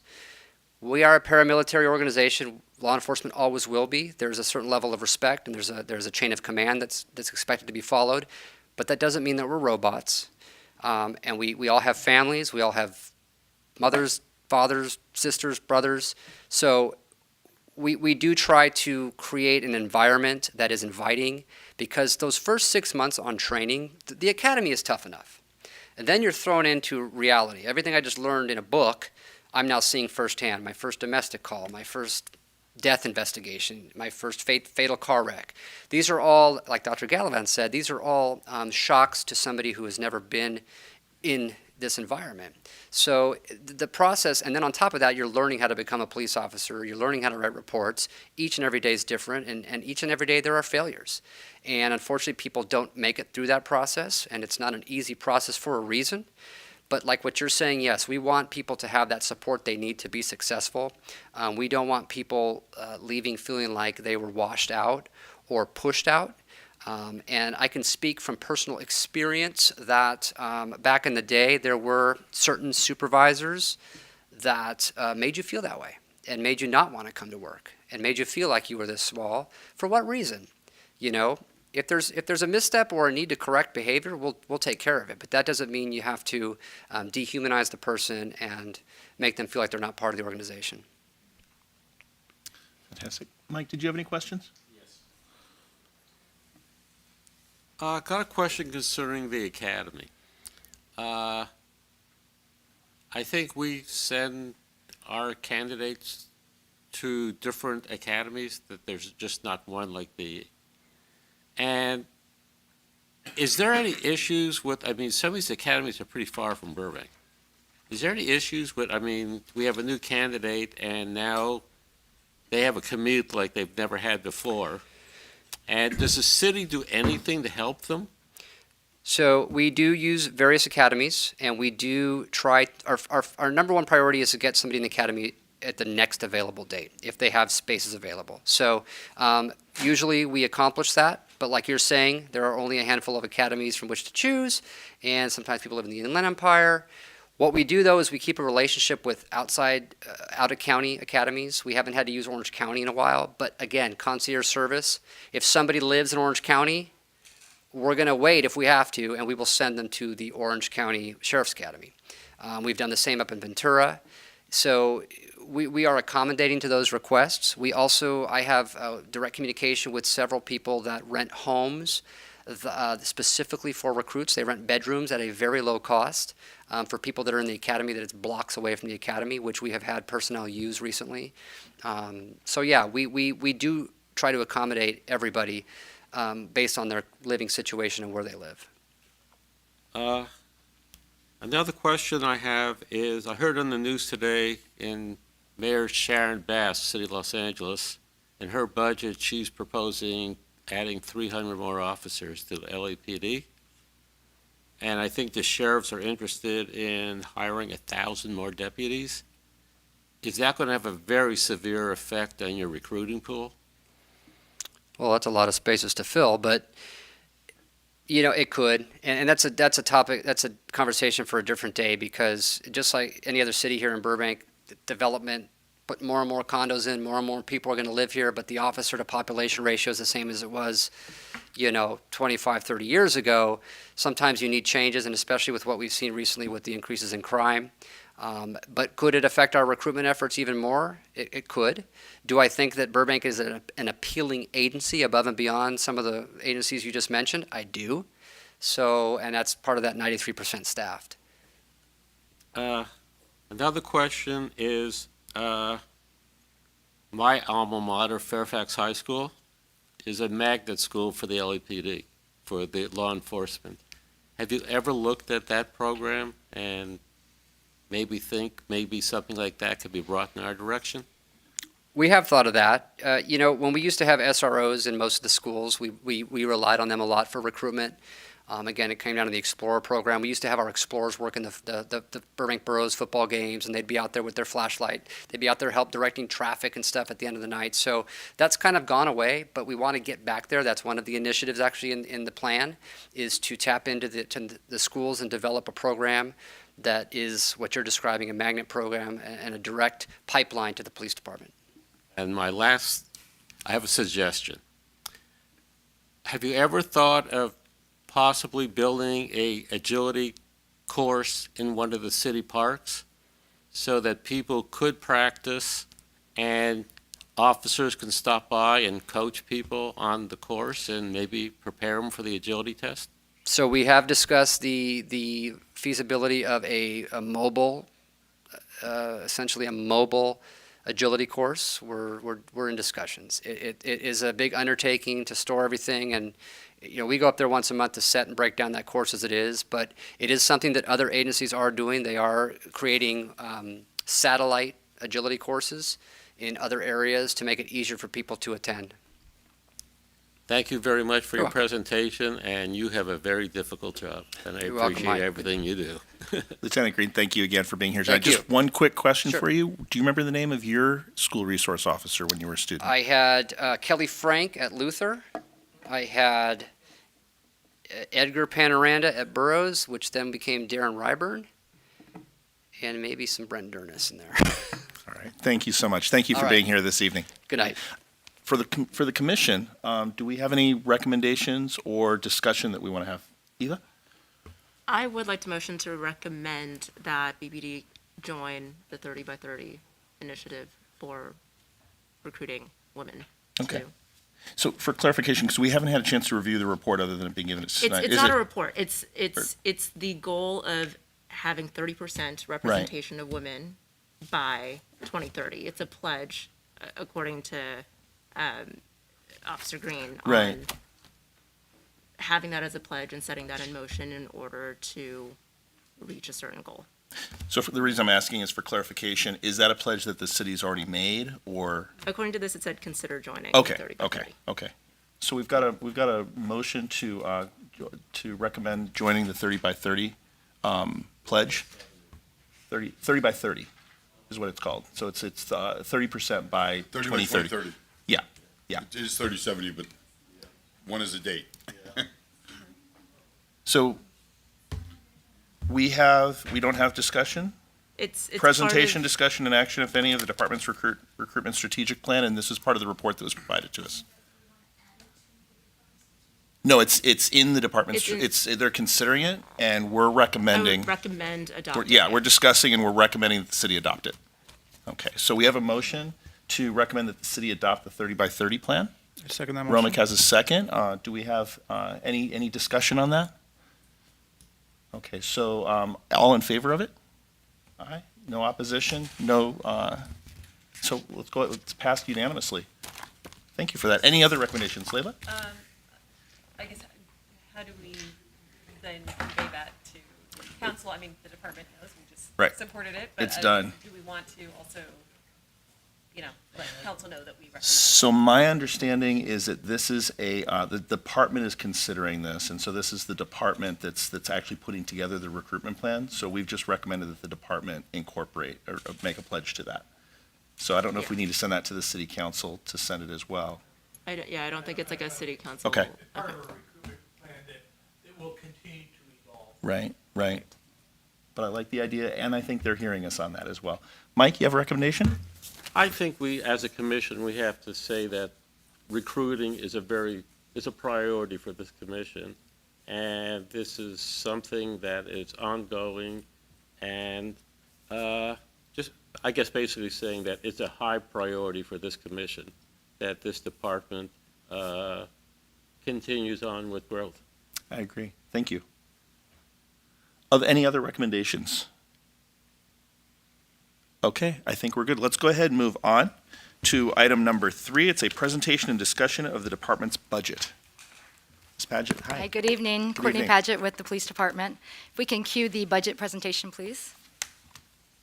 I try to do this without my glasses, but we'll see if Mother Nature and Father Time are both beating me, unfortunately. So good evening, Commissioners and Chair. Courtney Paget again with the Police Department. Tonight I'm going to provide a high-level overview of the Police Department's budget to include the current fiscal year budget, the budget process, the proposed fiscal year 23-24 budget, as well as some of our ongoing larger scale projects. So starting with the current fiscal year, we are in fiscal year 22-23. The city's fiscal year runs from July 1 through June 30th. So this current fiscal year started on July 1 of 2022, and we will end this fiscal year next month on June 30th of 2023. So we are currently in the process right now of closing out this fiscal year with 43 days remaining after today. So, and are looking forward on July 1 of starting the new fiscal year process. The graphic that you see displayed there is the city's entire general fund budget appropriation for fiscal year 22-23, which is $219,630,830. In the lower right, you will see the police department's allocation of $62,464,593 for our total operating budget. The police department does have the largest operating budget out of all of the city departments, representing 28.4% of the entire general fund budget appropriation. We are followed second by fire, which makes up 18% of the general fund budget, and then third is the Parks and Recreation Department with 13.2% of the general fund budget. There are 14 different resource categories that contribute to the city's general fund revenue, which ultimately funds the police department as well as the other city departments. The primary contributors to the general fund are property tax and sales tax. So people that live and own property in Burbank and people that are shopping in Burbank. Those two categories contribute to 57% of the city's general fund revenue. There are a variety of other taxes, service charges, and fees that also contribute to the general fund, but those are the two primary drivers of the general fund. So let's take a closer look at that $62.4 million budget that the police department operates within. $52 million, which is 83.4% of the budget, is allocated for labor and personnel cost. So that is salaries and benefits that are negotiated through the city's labor agreements. Salaries and benefits includes regular wages for employee compensation, overtime for both our sworn and non-sworn personnel, benefits, retiree benefits, employee-paid PERS contributions, which are contributions to the California Public Employees Retirement System, workers' compensation cost, as well as PERS unfunded accrued liability, which are amortized dollar amounts to fund past service credit for current members who are receiving benefits, active members, and members entitled to future deferred benefits. So what you see in this graphic that stands out is our biggest cost, biggest component of our budget is our biggest resource, which is our personnel. When we take out that 83.4% that is allocated for labor cost, we have a remaining of $10.3 million, or 16.6% of the entire total budget. That is what the city collectively refers to as materials, supplies, and services. And sometimes you'll hear city employees refer to MS&S. This is what they're referring to. So it's basically everything that's included in our budget that is not attributed directly to labor cost. So let's drill down into that 10.3 a little bit further. What you'll see there is just over $8 million is attributed to non-discretionary funds. So that's 13% of the entire police department budget. Non-discretionary funds are funds that are part of the police department's budget, but they're not liquid funds that we can take and go and purchase equipment, send staff to training, or implement new programs and services. They're in our budget, but they're designated specifically for a purpose, and they must be used for that purpose. So what are those categories? You'll see insurance at $2.2 million, which is 3.6% of the total budget. City bonds at just over $100,000 at 0.2% of the budget. Internal service funds at $5.4 million, or 8.7% of the total budget. Utility costs at just over $300,000 at 0.5% of the total budget. And that leaves $2.2 million, or 3.6% of the entire budget for daily operational cost. I'd like to touch on the largest of these categories, which is the 5.4 for internal service charges. Internal service funds are used to accumulate money to ensure that we have maintenance and replacement of a variety of capital goods and to provide various internal services to the department. So the department relies on other city departments in order to ensure that we can provide continual public safety services to the community. Some of those are our Public Works fleet team that supports maintenance and replacement of our vehicles, and our information technology team, who just like here tonight, they help us support our computer systems, all of our technology in our vehicles. So these funds go to support not only replacement of that equipment, but maintenance and then overhead for cost for the city to provide those services to the police department. If you look at the police department's budget, you'll see 4 internal service funds that contribute to our budget. One is Fund 532, which is our vehicle replacement fund. Fund 533, which is office equipment, which we use to replace just printers, chairs, desks, ongoing office equipment needs.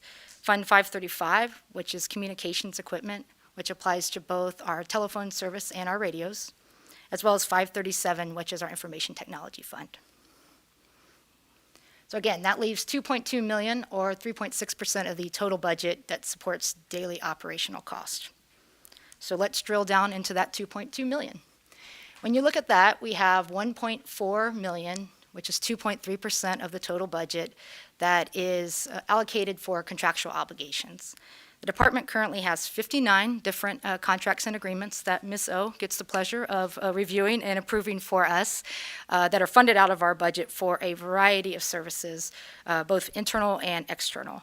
We have contracts with Providence St. Joseph Medical Center to provide medical evaluations, medical care, and blood draws for detainees in the jail. We have a contract with the Department of Mental Health to provide our clinician for our mental health evaluation team. We have contracts for specialized cleaning services and decontamination services for both our jail facility as well as our vehicles. We have medical services for arrest victims. We have meals for jail inmates. So a variety of services are contained in those 59 agreements that makes up that $1.4 million of our budget. So that leaves the remaining there, the little blue is just over 800,000, 1.4% of the total budget that remains to support our day-to-day operational cost. So that makes up everything else that you can think of that falls within the police department's budget. These are just a few of those items. Training is one. We have a training budget of $192,000. That includes $5,000 that is for the police commission to attend the annual NACOL training conference. We also support supplies, equipment, uniforms, community events, publications, professional accreditation, website maintenance, everything, any other cost is all coming out of that $800,000. So while the entire police department budget is very generous and very large, when you drill it down that funnel, we are working with just over about $2,300 per day to support daily operations. So I'd like to kind of piggyback on what the chief always says is remember that we are a 24/7 operation. We never close, 7 days a week. We have 280 personnel. So while our budget is large and vast, we are working with not that large of an amount when you look at day-to-day operations and the services that we provide. We also leverage additional funding sources when we can through grants as well as asset forfeiture funds. We currently have 9 active grants. Some are through the Office of Traffic Safety, the Department of Justice, as well as the Department of Homeland Security. We use those to procure equipment, different types of technology, software systems, investigative systems, as well as to send staff to a lot of different training opportunities. What's not listed here that Dr. Gallivan referenced earlier is a recent grant that we received through the state, which is $103,000 in funding to support specifically officer wellness and peer support initiatives. So very timely considering our partnership with Dr. Gallivan's office, and as we look to potentially doing the annual medical examination or psychological examinations and some of those other items, we now have a designated funding source for wellness that we can dedicate to those services. We also have asset forfeiture we receive from state and federal cases as appropriate. We average about $30,000 a year in asset forfeiture funds coming into the department. Those are funds that are restricted for law enforcement purposes only, so they can't be used by any other department. And we also use those for technology, training, and equipment acquisition. And you'll see a picture there of one of our officers with our canine. We have purchased our last two canine units using asset forfeiture funds, as well as to support the installation of the kennels, ongoing training, and items like that through asset forfeiture funds. So the budget process. So we are actually at the tail end of the fiscal year 23-24 budget process. The budget process actually starts in December, and I meet individually with all of the department managers in the police department to discuss what's going on in their areas, what their budget needs are. We prioritize requests. We determine what we can do within the existing budget that we may not need to ask for additional funding to do. Once I meet with every section manager, I meet with each respective captain and review collectively what those requests are.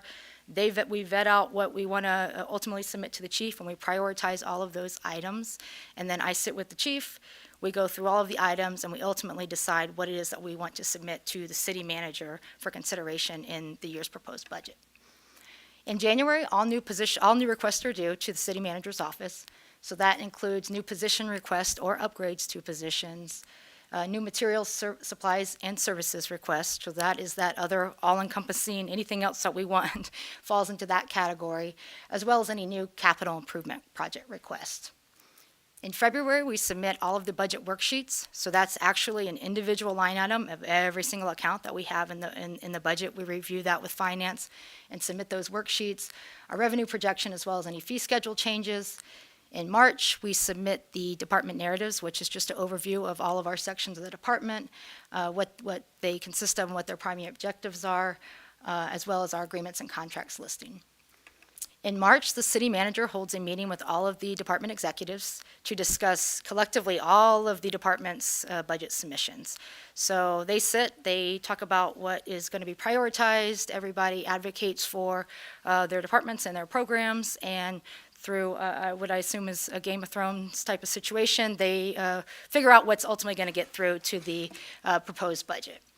which is where we are now. So the proposed budget was presented to council. The first study session was on May 9th, so a week ago, and the second study session was last night. So all of council gets the entire city budget. There is robust presentations by city staff, so if you're interested in learning a holistic approach of the city's budget, you are more than welcome to watch the video recordings from last night and on the 9th. I will warn you, they're very lengthy. I think we were here till midnight on both evenings, so there's a lot of discussion that goes on, and there was some discussion about police department's budget, so there's certainly a lot more information about revenue and different accounts within the city that may be beneficial if you wanted to tune in for that. June 6th is the next budget session, which the council will review the utility rate increases, and there will be a public hearing regarding that. And then on June 13th, if all goes well, we will have a public hearing on the proposed budget, and then City Council will adopt the fiscal year 23-24 budget, which would then go into effect on July 1. The police department's proposed budget for fiscal year 23-24 is $65,894,240. So that is a $3.4 million increase from the current fiscal year budget, which is a 5.5% increase. The increases are primarily attributed to the salaries and benefits costs, so that's 77% of that increase, and that's primarily driven by workers' compensation cost and retirement PERS contributions paid by the city.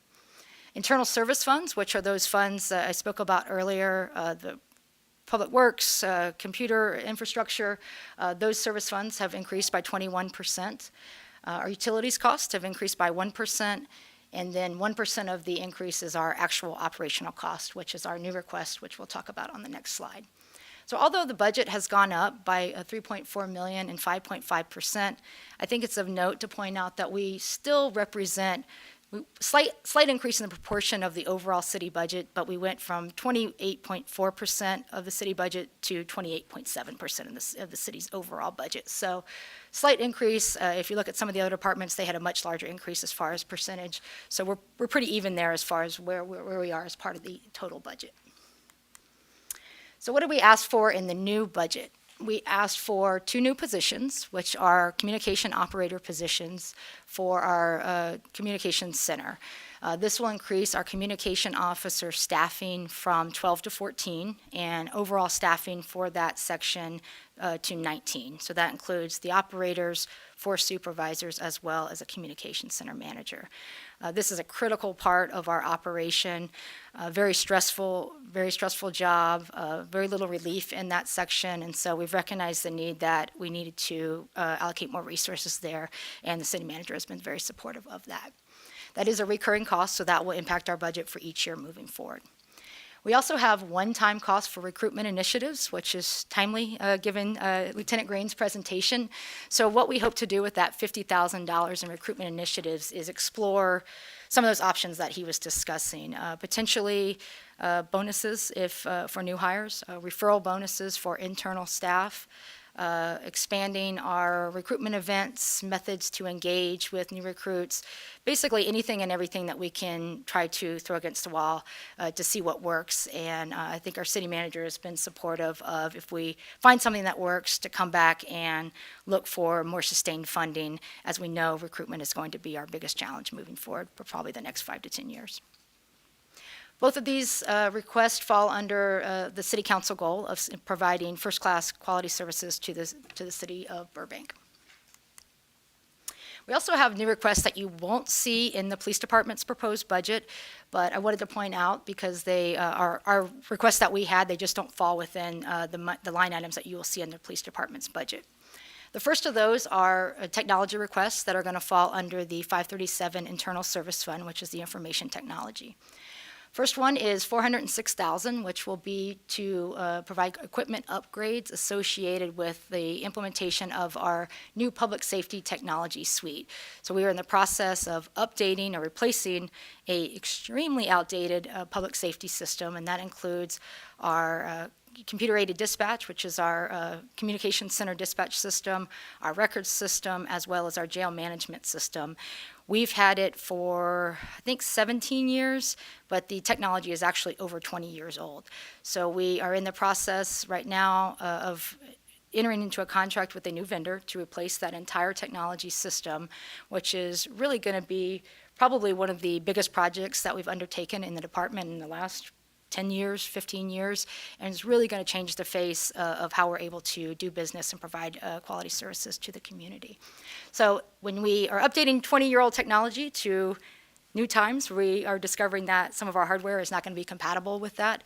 So we've asked for additional money to fund tough books, to reconfigure our vehicles, new workstations for our dispatchers in the comm center, cell phones, document scanners, anything you can imagine is going to be included in that. But it's of note that that funding is not coming from the city's general fund. That is coming from funds received from the American Rescue Plan Act, which the city received $26 million to help the city recover from the impact of the COVID-19 pandemic. We also have upgrades to our jail video surveillance system, which will include additional cameras as well as enhanced storage capacity to store those videos to ensure the safety of both our personnel and detainees in our jail facility. We are going to implement automated citation processes for our patrol officers. Our motor traffic officers already have this technology, but the traffic officers, or patrol officers, actually have manual citation books that they write, and there's carbon copies that they hand to individuals. So you can imagine the time it takes to manually write a citation in the field. If there's adverse weather conditions, that's obviously not conducive to issuing those citations. Data entry errors can be made, and then they have to hand it to one of our records personnel to actually do the data entry. So this will automate that entire process. So we're looking forward to enhanced efficiencies with that implementation of that project. We also have just under $100,000 for new video analytics software hardware for our forensics unit. Right now, video analytics through Ring doorbells, surveillance cameras, cell phones is becoming a huge part of our investigations. So this is a technology that's going to allow them to better analyze, enhance, determine if videos have been modified, and that will also include additional hardware that will run this high-performance software. We also have capital improvement projects, again, that you won't see in the police department's budget, but will be in the city's larger capital improvement project budget. We have a police fire headquarters parking area waterproofing and restoration project. We have seen over the last few years a lot of water intrusion in our parking garage, which is a subterranean parking garage. And we obviously have safety concerns with our staff parked there. We bring detainees coming into the jail there. All of our motorcycles are down there, as well as damage to equipment from water intrusion. So that will be a very big project that's going to involve pulling the planters out of our parking lots, putting in new envelopes underground to seal off the current water intrusion problems. We also are going to replace the access control system in the jail facility. It is nearing end of life. It's not malfunctioning, but it's the original infrastructure from the building when it was built in 1998. So it's getting time to replace that. So that is in this year's capital improvement fund. And then a continuing project is going to be replacement of the flooring throughout the police fire headquarters. So if you've walked through, we have lovely aqua carpet in the police department, but it's buckling in a lot of places. It's a trip hazard. So that funding actually started in the current year cycle. This is the second year funding allocation for that, and there'll be one more year next year. And we look forward to hopefully finally starting that project within the next month or so. I wanted to note other projects that are ongoing that you may have heard about or may have questions about, but you won't see anywhere in the budget. We have the Public Safety Technology Suite, which I just spoke about. That was funded in last year's budget at $4.3 million, also through Rescue Act funding, so that's not coming out of general fund dollars. We have the expansion of the mental health evaluation team, which has been in progress for several years. We received funding from our city council in the fiscal year 21-22 budget for a designated vehicle for the MET team with a specialized transportation compartment that will allow for the compassionate transport of an individual experiencing mental illness to the hospital as opposed to placing them into one of our current patrol vehicles. With supply chain issues, we have not unfortunately been able to get that vehicle, but Chief and I met with our Public Works Division this afternoon, and we hope to have the vehicle in the city within the next 2 weeks. And then we are going to send it down to get the compartment installed, install the mobile data terminal in the vehicle. We're going to put in-car camera system in that. So we'll certainly keep you updated, as we're very excited to finally see that project come to fruition. And we are in active discussion with the Department of Mental Health in regards to the assignment of a second clinician. So we hope to see that in the next few months and expand our team to 2 full-time teams. We have our parking enforcement pilot program, which you may have heard of. The police department is partnering with a third-party service provider called Laz Parking to conduct parking enforcement services in the city. We entered into agreement with them in April, and they are going to start parking enforcement services in the city on June 1. That is being completely funded through salary savings from vacant positions within the existing police department budget. So that is a pilot program that we're going to fund with the salary savings, and we'll come back to council probably next budget cycle, early next year, with results of evaluation of the pilot program. Is it working? And if we want continued funding to sustain that program. We also have a community service officer program that you may have heard of. Council requested that we review the implementation of community service officer positions. This would be a non-sworn cadre that could respond to certain types of non-emergency, non-threatening calls for service. They could go out and take, my package got stolen off my front porch. They could do certain types of traffic collisions, things like that. So we have gone through the civil service process to have the job classification established, and we are currently in the process of evaluating exactly what that program would look like. What are the duties and responsibilities? How will they be deployed? What are the training requirements? What are the equipment needs? And having a established implementation plan before we move forward with that program. But we expect to come back to council most likely at mid-year. If not mid-year, then it'll be next budget cycle with that detailed plan and a request for funding to support that program. We also have upgrades to our mobile command post pending, which you may have seen the mobile command post on Saturday. It currently does not have the capability for us to dispatch calls from the mobile command post. So we are going to add technology to that where we can have 2 dispatchers in there, and it can be deployed at the Empire Center or wherever. They can take calls and do the full deployment of resources and dispatch from the mobile command post. We are going to replace the department website. We have we are going to place automatic external defibrillators in all of our patrol vehicles. We are often the first on scene at a medical emergency in lieu of fire, as they have to get all their stuff together and we're already out in the field. So we are going to equip all of our officers with AEDs so that they have the ability to provide that assistance if needed. And that funding is coming from a settlement received by the federal settlement received by the city.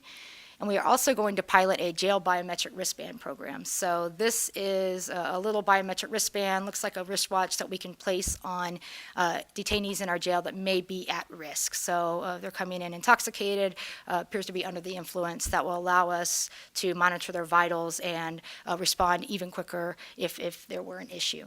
So we're going to pilot that program and then determine if we want to move forward. So I say all those are note because we have a lot going on. And again, none of those are in the budget. And I think those are a testament to what we're able to do within our existing budget, how we're leveraging other funds outside of the budget, as well as prior fiscal year appropriations. So with that, that concludes my presentation, and I will be glad to answer any questions that you have. Thank you, Ms. Paget. I actually, one of the things I appreciate is going through, I wrote questions down along the way, and you answered them as Okay, we well, went good through. night. So I appreciate that. I do have one question, though, and this is something that may impact any of the discussion that we have right now as well. So I was looking at the calendar of when the budget process takes place, and we're in May, and I saw that it's getting to a finalized point for the next year. It appears that January is probably one of the most ideal times to be able to get budget information and for the commission to be able to provide feedback.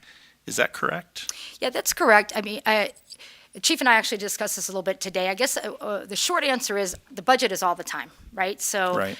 there is not a deadline. I actually already have a list of things that are pending for 24-25 budget, which sounds crazy, but I already have that list going. So I'd encourage you individually or as a governing body, if you have any questions along the way about budget, if you have, hey, Courtney, we want to consider this, can you throw this on your list of things to consider, reach out to us at any time to let us know that you have a budget question or potentially a request for us to consider for next budget cycle. But yes, to your question, as far as the official timeline, January is usually, we're finalizing the request for submission to the city manager. How best to communicate that to the police commission and then solicit your feedback, I think we need to discuss a little bit more. Commissioner Elman and Chapman will remember, I think the prior police administrator and police chief used to have separate meetings with just a small number of police commissioners to solicit feedback and provide input.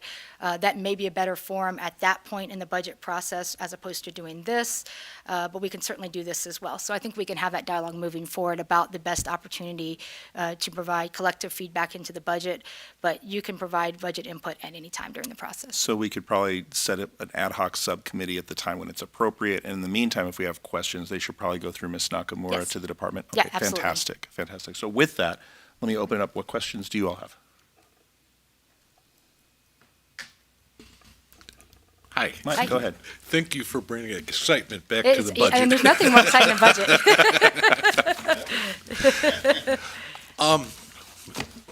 When the departments are looking at budgets are guidelines, basically. Is there any impact from all the departments for management level to be responsible for a budget? I don't think so. So the way the budget process works, so again, it starts with your own individual department. So each individual department is coming up with what they're going to request. Those all go through the city manager. The city manager and finance department may have dialogue with the individual departments. And then there is that collective meeting with the city manager with all of the department heads. So that would be the opportunity there, I believe, for that discussion. All of the department executives are involved in the budget making process. The chief loves it. I can't get him away from it. He doesn't want to do anything more than budget. But I think all the department heads are actively involved, so I don't know if that's answering your question or. Yeah, for a variety of reasons, things could change on a budget. But it sounds like it's an ongoing process. We have the basic printed form, but then throughout the year, there's things thrown at you that Sure. adjustments have to be made. And our departments, do they get some latitude with the city manager's office to either adjust theirs or like within one particular area, one's high, one's low, but your department is okay, Yeah, absolutely, and I apologize, I misunderstood your question. We absolutely have the autonomy to do that and the support of both the finance department and the city manager's department. So, and that happens a lot for the police department. We have unexpected expenses all the time.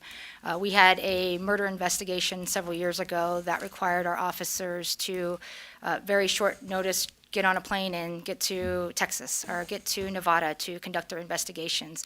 So that has to happen, right? So I don't have funds that are sitting in a pot waiting for that. But I have a fantastic team in our budget and finance section at the police department. We meet on a monthly basis. We review every single line item of our accounts. And other than salaries and benefits within our materials, supplies, and services budget, if we see where we are have underspent somewhere, maybe we have a pocket of money that we can move and use for this, the financial services department and the city manager are absolutely open to that. And actually, that latitude is why you don't see a lot of budget requests for this year's budget. We have other needs within our budget. We have, a lot of our contracts have, incremental increases every year, 1%, 2%, 3%. But what we do is sit down and to be fiscally responsible, we could just, I don't want to automatically just say, hey, we need that money. We look and say, hey, we cut off a service over here, we've underspent here. And if you look at our line item in MS&S, you'll see where individual accounts have changed. And that's me reallocating money within our existing budget to go where the need most is. Are budgets required by law? I'm going to defer Why do to we that. do- I would why do assume we do so. budget, just I'm going to basically? defer to our city attorney. Seems seems like they're codified, Yeah. which would then make it by law. We can find out and let you know. I'm sure there's something. There's got to be, if it's not a law, it's got to be a governmental guideline, best practice principle. To present to the Yeah. public, yeah. And I know there is a requirement for the city that it must go through, it must be presented to our city council. It has to be approved by city council.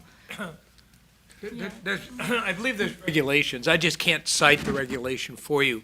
But what I can share with you is that the city manager meets with every department head every other week, so twice a month, one-on-one. And in that setting, you talk about what is going on in your department, and if there's any extraordinary budget needs, I will start that conversation. So I know, I get kind of the temperature gauge as far as what is doable and not doable moving forward. And it may be that they have challenges with other departments that have a greater need than we do. So for this year's budget process, where we had, after everything was, had a preliminary discussion with the city manager and all the department heads met in the same room, and it was a roulette game as far as who went first, as far as pitching their needs. It was exceptional. It was professionally done, because what everybody had to do was provide strong rationale of what they needed and why they needed it, and it had to be prioritized. And it went less than 4 hours for 14 departments, and I was pretty impressed. And we stayed under budget. So a pretty sophisticated city as far as the way they manage the budget, the way it was has been presented to city council. Last night was the second iteration, and they do a fine job. We don't have any limitations or issues with the budget affecting either the department policies or the department's effectiveness or the requirements by law, like by state law, when they say you need to do this type of record keeping. Yeah, we haven't encountered any issues. There are certain state mandates that are eligible for reimbursement through a program called SB 90. So the city actually contracts with a consultant for all of the state mandated programs. We meet with that consultant every year. So items such as implementation of RIPA, that was a state mandate that we had to do. There are certain aspects of that program that we're able to submit for reimbursement from the state because that was a state mandate. So we track those items, we report those to the consultant, and then we receive reimbursement for some of those items. But we haven't really been challenged by, and we've had implementation of NIBRS, which is the National Incident-Based Reporting System. That was a requirement. We did have to come to council and ask for money to upgrade our technology system to support that. So there are times we have to ask for additional funding potentially to support those programs, but we haven't had anything that was, a roadblock or we weren't able to overcome as far as a mandate or requirement. Good, thank you. Thank you Mr. for. Chair. Thank you. Oh, Gina, go It's ahead. in the Burbank City Charter, Section 315, under the city manager's responsibilities. It's, It's Burbank, The law. it's Burbank law. Great. Mike, thank you, Big Mike. Mike, go ahead. Thank you very much for your presentation. So a budget is very structured, but there is some flexibility built in. Correct. Just want to ask you a question to go down memory lane. Could you talk about the pandemic? How does a pandemic that you went through and I went through affect the budget? That's interesting because I came on board right after the pandemic. I actually assumed this position in August of 2020. So actually what the city did, so you can imagine looking at the budget timeline, it's pretty much the same every single year. So pandemic hit in March of 2020. Look at that timeline. That's when budget's getting done, right? Decisions are being made, everything's finalized, it's getting ready to go to print and then make its way to city council. So what the city did during that budget year is they implemented what was called a workload budget. They basically said, stop everything, we're gonna keep the existing budget from last year, and that's what you're gonna have for this year. So every city department just hit pause, all of our new requests, anything that we needed didn't happen. We carried over the existing budget, because think about it, at that point, nobody knew what was going to happen, right?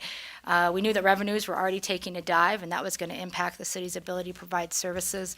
So I think that was a prudent and fiscally responsible action for the city to take, given the uncertainty at that time. So the city hit pause. We went into a hiring freeze to save money as far as onboarding new positions at that point to save money. And then we got around to the budget for fiscal year 21, 22.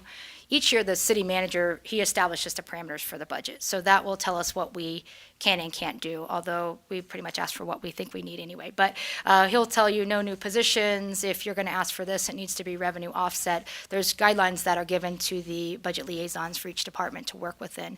So we had pretty restrictive that first year. We were starting to recover, but we didn't know what that was going to look like. So it was very, very conservative, and all new requests were scrutinized really highly by both department heads as well as the city manager before they went through to city council. And then, of course, the next year as things start to recover, and we're still in that phase. We're still fully getting back to where we thought we were going to be. So it was a tremendous impact, but fortunately for us, we were a lot better off than other cities because of the fiscal, responsibility of our prior city councils, that we have reserves there to ensure the continuity of services throughout the pandemic. The pivot for some staff, that were off work or working from home at that time. So it impacted everybody. The police department, we were a little bit different because we didn't close down. We were here every single day, all of us, sworn, non-sworn, everybody came to work. So we just continued status quo. There were certainly probably things that we struggled with a little bit. We couldn't buy this or we couldn't procure that. We saved a little bit with training because there weren't training opportunities at that time. There were no travel and there were no training. So that kind of helped offset our budget a little bit as far as savings there to help offset some of our other needs. We also received grant funding during that time that was specific for COVID needs. So we received $46,500 from Department of Justice for law enforcement for us to buy masks, hand sanitizer, wipes, all of those types of things. And then the city council also gave us additional funding to offset, because you can imagine the volume of gloves that we were running through and everything else during that time. So we were very fortunate that we it was certainly challenging, but we didn't really notice any significant impacts to our ability to provide services during that time. If I can follow up on that, what we have done is that we just completed an after-action report. And we go from day one to today as far as how we navigated the pandemic. And we highlighted what we did well, and we also noted where we fell short and we could have done better for the future. So that after-action report, and it just this is why I'm very proud of this organization. No other departments have done it here in the city, and it's going to be the template for other departments moving forward, because you need to have a point of reference in the event 5, 7, 8 years from now, and we're all retired and living in Arizona, is that someone could look at the after-action report and go, what do we need to pay attention to? And one of the first things was some of the supplies, because everybody was fighting for supplies, and then all of a sudden they started spiking all that stuff. So at the time it was Miss Wilson was the police administrator, and I was the DC, the deputy chief, and we got in the same room and started just buying everything we could, believing the worst case scenario, not understanding the depth and breadth, but just kind of rolling the dice. So it speaks to all of this is that we got through it, did a fine job, but in the event something similar happens in the future, what are you going to do, and what's your timeline? And you have to move very fast. Yeah, and that's a good example of pivoting that you were mentioning earlier, Commissioner Chapman. So you can imagine them scrambling to buy. We didn't have allocated money for hand wipes and sanitizers. So that was examining the existing budget and saying, look, we're going to have to take this money to go and make this happen because there's an immediate need right now. Thank you very much. I was really interested in that in terms of the flexibility that has to be shown, even in something as structured as a budget. Yeah, thank you. Romick, go ahead. Ms. Paget, thank you so much for that presentation. So are any other community stakeholders involved in this process in regards to the budget and having feedback on the budget? Other than the community, so, all of the study sessions are public, so community can actively engage, provide comments. We have the Community Academy, so we share a little bit about budget there. And of course, if anything were to come in, questions or inquiries about our budget, we would provide that. But I don't think that there's any active collaborations with community groups as far as budget input. But there are other, and you all may be more versed on this, there are other commissions and boards like the Planning Board and BWP Board that I think have a little more authority into their departmental budgets. So that may be a little bit more of what you're speaking of. There's rates. There's rates. Yeah. There's like water and power, public works, then there's going to be public hearings. And really have rates or fees, and really we have none of that. Kind of independent in that area, other than the police commission. And actually, this setting, and this is what Courtney and I talked about earlier, I think this setting has greater value for the community because there's greater depth and breadth as far as the discussion versus the presentation to city council where they have to get through 14 departments. They just do some highlights and that's it. And with the understanding that the budget's ongoing. So if next month, June or July, you go, hey, have you guys thought about this piece of equipment or this type of training? Is it either midterm or mid-year? I want to call it mid-year. Yeah, mid-year. Mid-year or a budget, and we can, because she works on the budget. She has the docket, if you will, monthly as far as progress, so that come January, it is turnkey or seamless when we get into the big discussion. Yeah, and there's three different ways that funding comes into the police department. So primarily, it's the annual budget process, which is what we're doing right now. What the chief referred to is the mid-year budget review, where we go to council and we ask for additional funding for unforeseen or unexpected items, things that we couldn't plan for during the annual budget process. So that typically happens in late January, early February, and that's a public city council meeting where the financial services department does a report out on the status of the city's budget at mid-year, and departments will submit requests for additional funding items, or at any time, if we need a funding request, we can do a standalone item on a city council agenda, do a presentation, provide information to council, and make that budget appropriation request at that time. Thank you very much. And my second question, it could be just a quick answer. For looking at the other department projects, are there any, I know that these haven't come to life yet, correct? They're kind of like a wish list, is that correct? Or just projects that can possibly happen in the future? They're going to happen, yeah. All They're these definitely gonna projects happen? are either Okay. going to be funded in this next budget year if the Fantastic. proposed budget gets approved, or that last slide, those are all projects that are in progress right now. Oh, that's fantastic. Yeah. So that would be for 2024, is that correct? Some of them are happening right now. Right now? So like our Okay. CAD RMS replacement, the Public Safety Technology Suite, that was funded last fiscal year. So this last year, we've been working, we did a request for proposals, we evaluated the proposals, we did vendor demonstrations, we did site visits, we've selected a vendor, and now we're in the process of entering into a contract with that vendor. So we'll be implementing that. Hopefully, we'll be executing that contract in the next month. We'll be working on the next year of implementation of that project. So all of those things are ongoing, and some of those are not waiting for fiscal year funding. Fantastic. So would you say that some of the projects would be prioritized over other projects in regards to like how soon you want to onboard that project? We want to board everything as soon as we possibly can. So, so I said, and some of them, so it kind of differs. So like with the CAD RMS, we're waiting right now for completion of the contract so that we can hit the ground running, but we're doing a lot of behind the scenes planning in anticipation of that. We met today with our IT and Public Works team to talk about configuration of vehicles, setting up our training room for a training environment for the new system, even though that contract's not in place. Our mental health evaluation team expansion, we've been working on that for 2 years. So that we are hopefully coming to the final stages of that, but actively engaging in talks with DMH, Community Service Officer Program. These are all things that are in the works. So it's not necessarily prioritizing one over the other. Right. It's just managing how we can move all of these projects forward simultaneously. Wonderful. Thank you so much. Thank you. Layla, go ahead. No, go ahead. Go ahead. Yes, thank you for being here and going over this in such great detail for us. Really appreciate it. I'm a details person usually.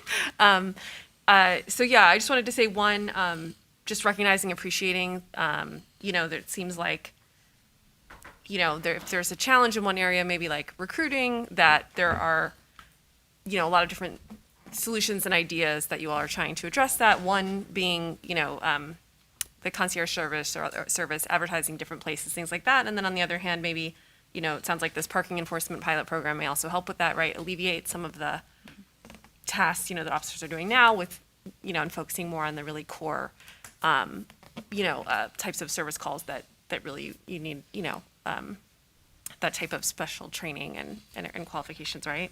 So I appreciate that, and also and the mental health evaluation team as well, expanding that, because I know that's been a great success. So it's good to see, the department's putting more resources into that too. And then my question really is, how can you just explain a little bit about how any, if at all, any fees or fines that sort of come through, citations or other means through the police department, how does that figure into the budget? And how are those fees and fines amounts set, and when does that happen? And then, how does it play into the department budget? Yeah, absolutely. Thank The you. city has an approved fee schedule, and that actually happens every year as part of the bigger budget approval by city council. There are a number of fees that the city, that the police department is involved in, to include parking citations, traffic citations, film permits, that we are in charge of issuing all of the film permits that come into the city. Those funds go back into the city's general fund. They don't come back directly to the police department. So even though those are funds that we're generating, they don't come back directly to the police department in a method that we can then turn around and expend those funds. Those go back to general fund dollars. And if we were to at some point ask for additional funding for something for our film permit website, we could then, justify that by saying this is revenue offset by the revenue that's coming into the general fund. So that is revenue that's generated for the greater good of the city, but doesn't necessarily directly come back to the police department. Paul, go ahead.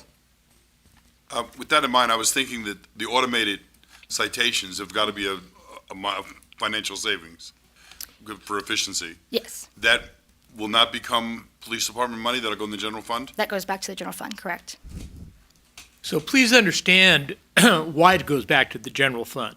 If we're in the business of writing tickets to become a profit center, it would be for the wrong reasons. So we're one of the few departments that there's really no revenue offset. There isn't. It goes back into the general fund, not like the fire department that has offset with ambulance and other certain calls, and also with the other departments. And there's a reason for that, and it's for the right reasons. So if there is a need for something extraordinary, is that we are positioned to say is that, look at, this is part of our mission, and to be better at our mission, we're going to need some support here. We did 1,000 film permits last year, and to enhance our program software, to onboard another analyst to facilitate all of that, and we are supported. Yeah, and we are funded through the general fund. So in a roundabout way, that money comes back to us, but it also goes to offset the cost of all of the other city departments. I was just thinking that, not that there should be a reward, but there should be a payback for being more efficient, an incentive for being more efficient. But I guess when you go back to the general fund the next year, you can use that as part of your justification. Yeah, and the payback for us Nice is payback not going to be back. quantifiable in money, right? It's going to be in resource savings. Officers are going to be, it's going to take less time to issue a citation for them. It's going to be less time for the community member, because who loves being pulled over, right? It's a pain. If I got to sit there and wait for an officer to handwrite a citation, I'm getting irritated.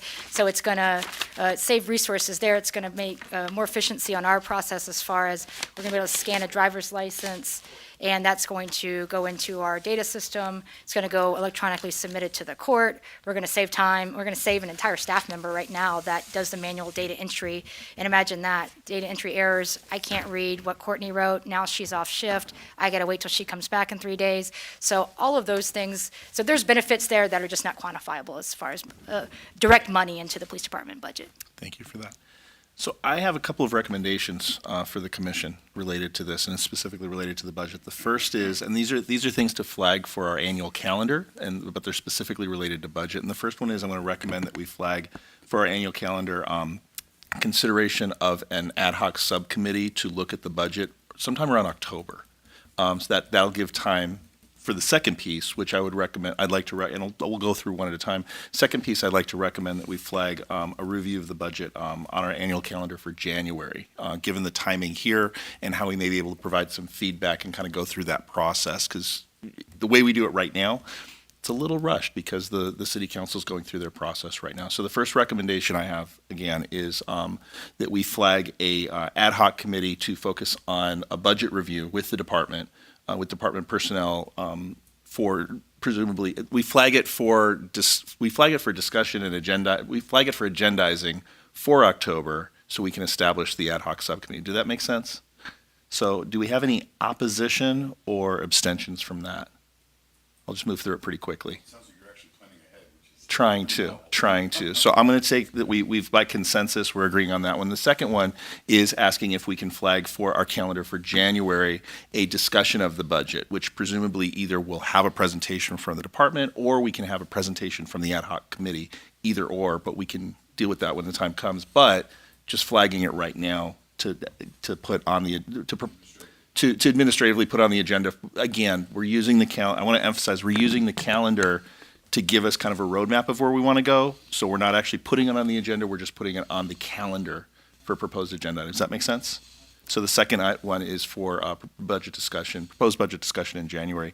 Any opposition or abstentions? Can I add a few comments to that? Sure. I think those are great ideas. I think if this body, if your intention is to review the entire budget and then make recommendations for budget submissions, January is going to be probably cutting it a little tight. Okay. Considering that this body meets on the third Wednesday of the month. Right. Budget deadline is probably going to be around that time. Oh, So okay. if, October, I think, is a great time to start that conversation. And again, we know right now what the budget's going to be for next year, right? So this is an ongoing dialogue, but I think if you start reviewing in October, we might want to look at that November meeting for if this commission wants to collectively discuss submissions to the police department to consider for inclusion in next year's budget. I think we might want to do it before January. So can I rescind both of those?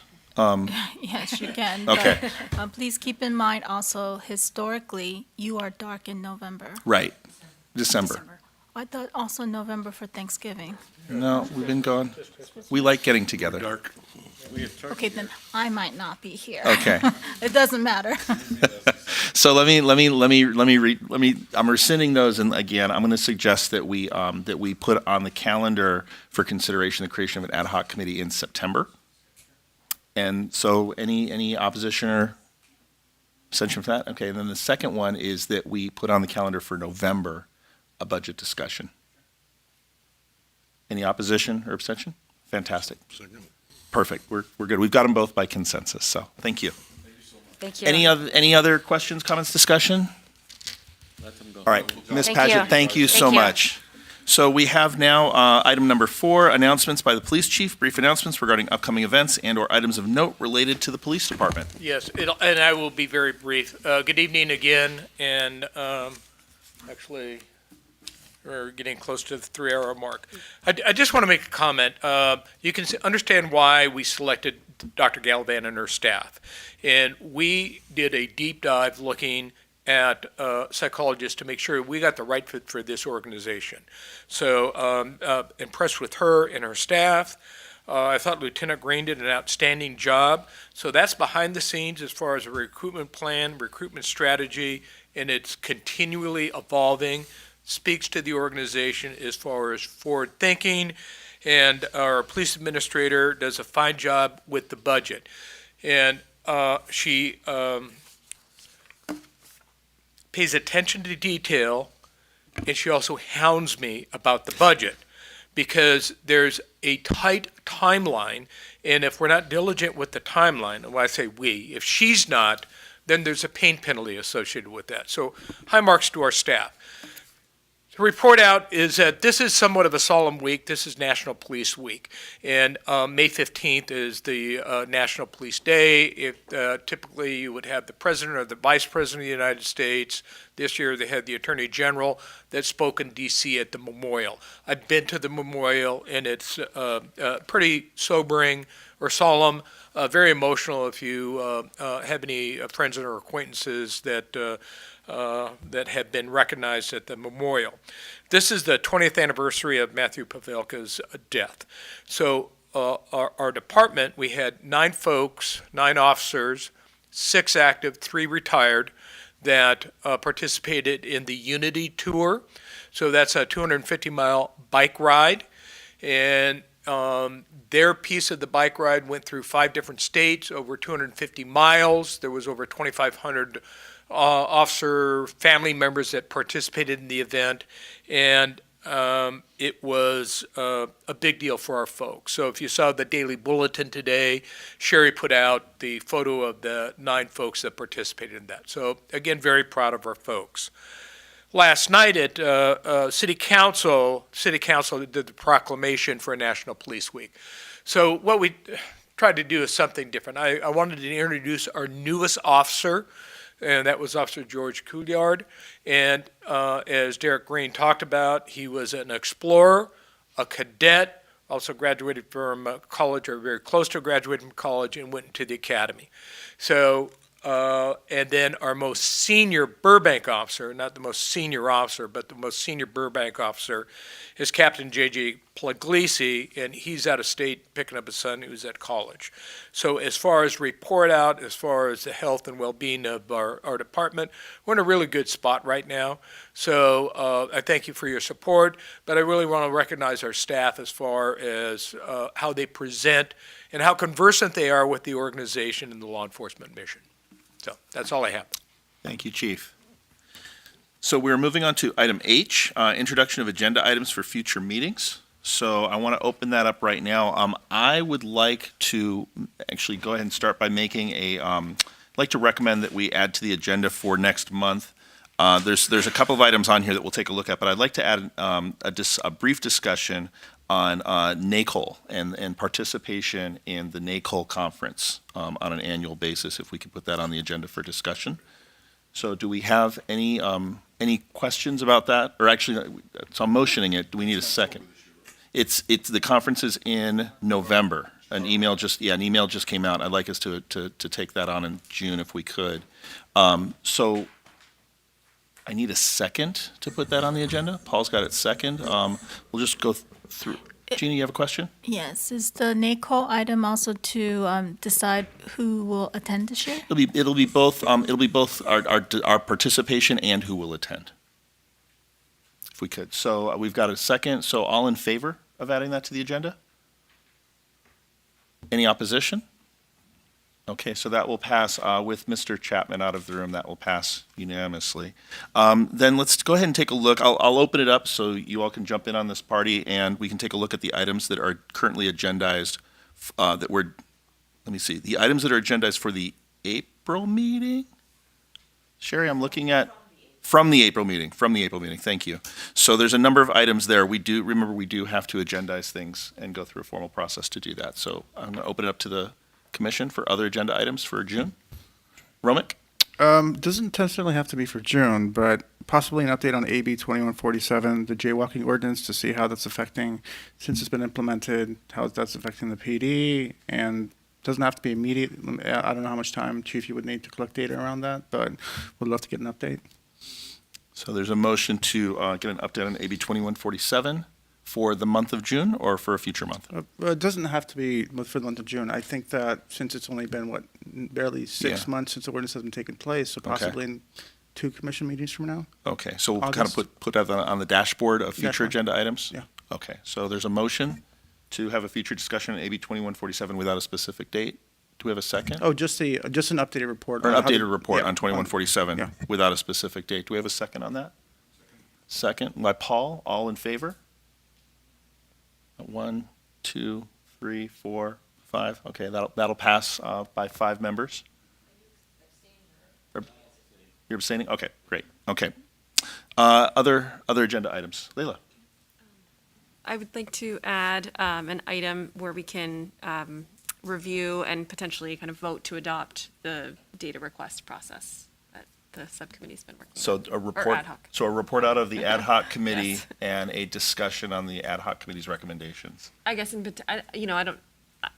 I guess it's in a way up to us because we're not, I'm not sure. Do we need a motion and to formally agree as a full commission to adopt it, or is it we're the ad hoc committee, we've come up with this, and we're just presenting it, and we're going to use that going forward. Gina, let me go ahead and take a shot at this real quick. So the ad hoc committee, so the motion is to have the ad hoc committee report out to the commission and have a discussion on the data on the data subcommittee, correct? No, to discuss the actual document that we are working on, which Right, is that- the data process. yes, Yeah, the document. yeah. And do we want to, as a body, the three of us that have worked on it, Right. we agree on the document. And Right. I've spoken with folks at the department to make sure it, fulfills their needs from us. But I guess The maybe a document, question. The process, I don't understand what this thing is that you want It's to just a document, like with a workflow of this is the information you need to provide, this is who So- you provide it to. Okay, so in terms of typically- when we would want to craft a data request. So typically, subcommittees don't have an authority to adopt, or the only power that you have is to go and do the research, write up your report, and then make a recommendation to the entire body. If you want the entire body to take some sort of action, including adopting or approving or whatever it is that you may Right, want the whole that's what I'd body like to to do. That's what I was Okay. imagining that we would need as a whole body to, Right. So adopt that. my as a understanding then, so that we don't have the same issue again next month, is that we will agendize it as a report out of the subcommittee with your recommendations as a subcommittee to the entire body. With a potential vote. And then discussion and recommendations of the So of the it will be commission. agendized the way all our other items are agendized, right? Discussion, action, if any, will include those words so that you can decide whatever it is that you want to do with this thing. Right. Sounds So, good. so report out of the ad hoc subcommittee with discussion and recommendations from the commission as a whole. Yeah, discussion any. and action, if any. Perfect. That's how we will Does word that, it. Thank you. does that clarify? So there's a motion to do that. Do we have a second on that motion? I'm going to second that. Perfect. It's just a presentation of Great. a subcommittee. Okay.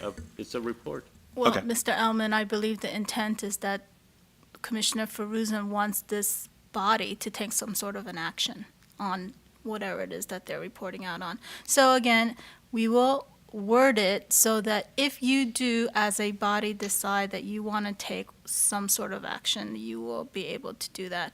Again, without knowing what this is or what this report is, I don't have a clear understanding of what you may be Right. voting on. Thank you. I think that'll meet your needs as well. So we've got a motion. We have a second. All in favor? Aye. Opposition? Okay. That passes unanimously. Any other agenda items? Again, taking a look at the items that are on here.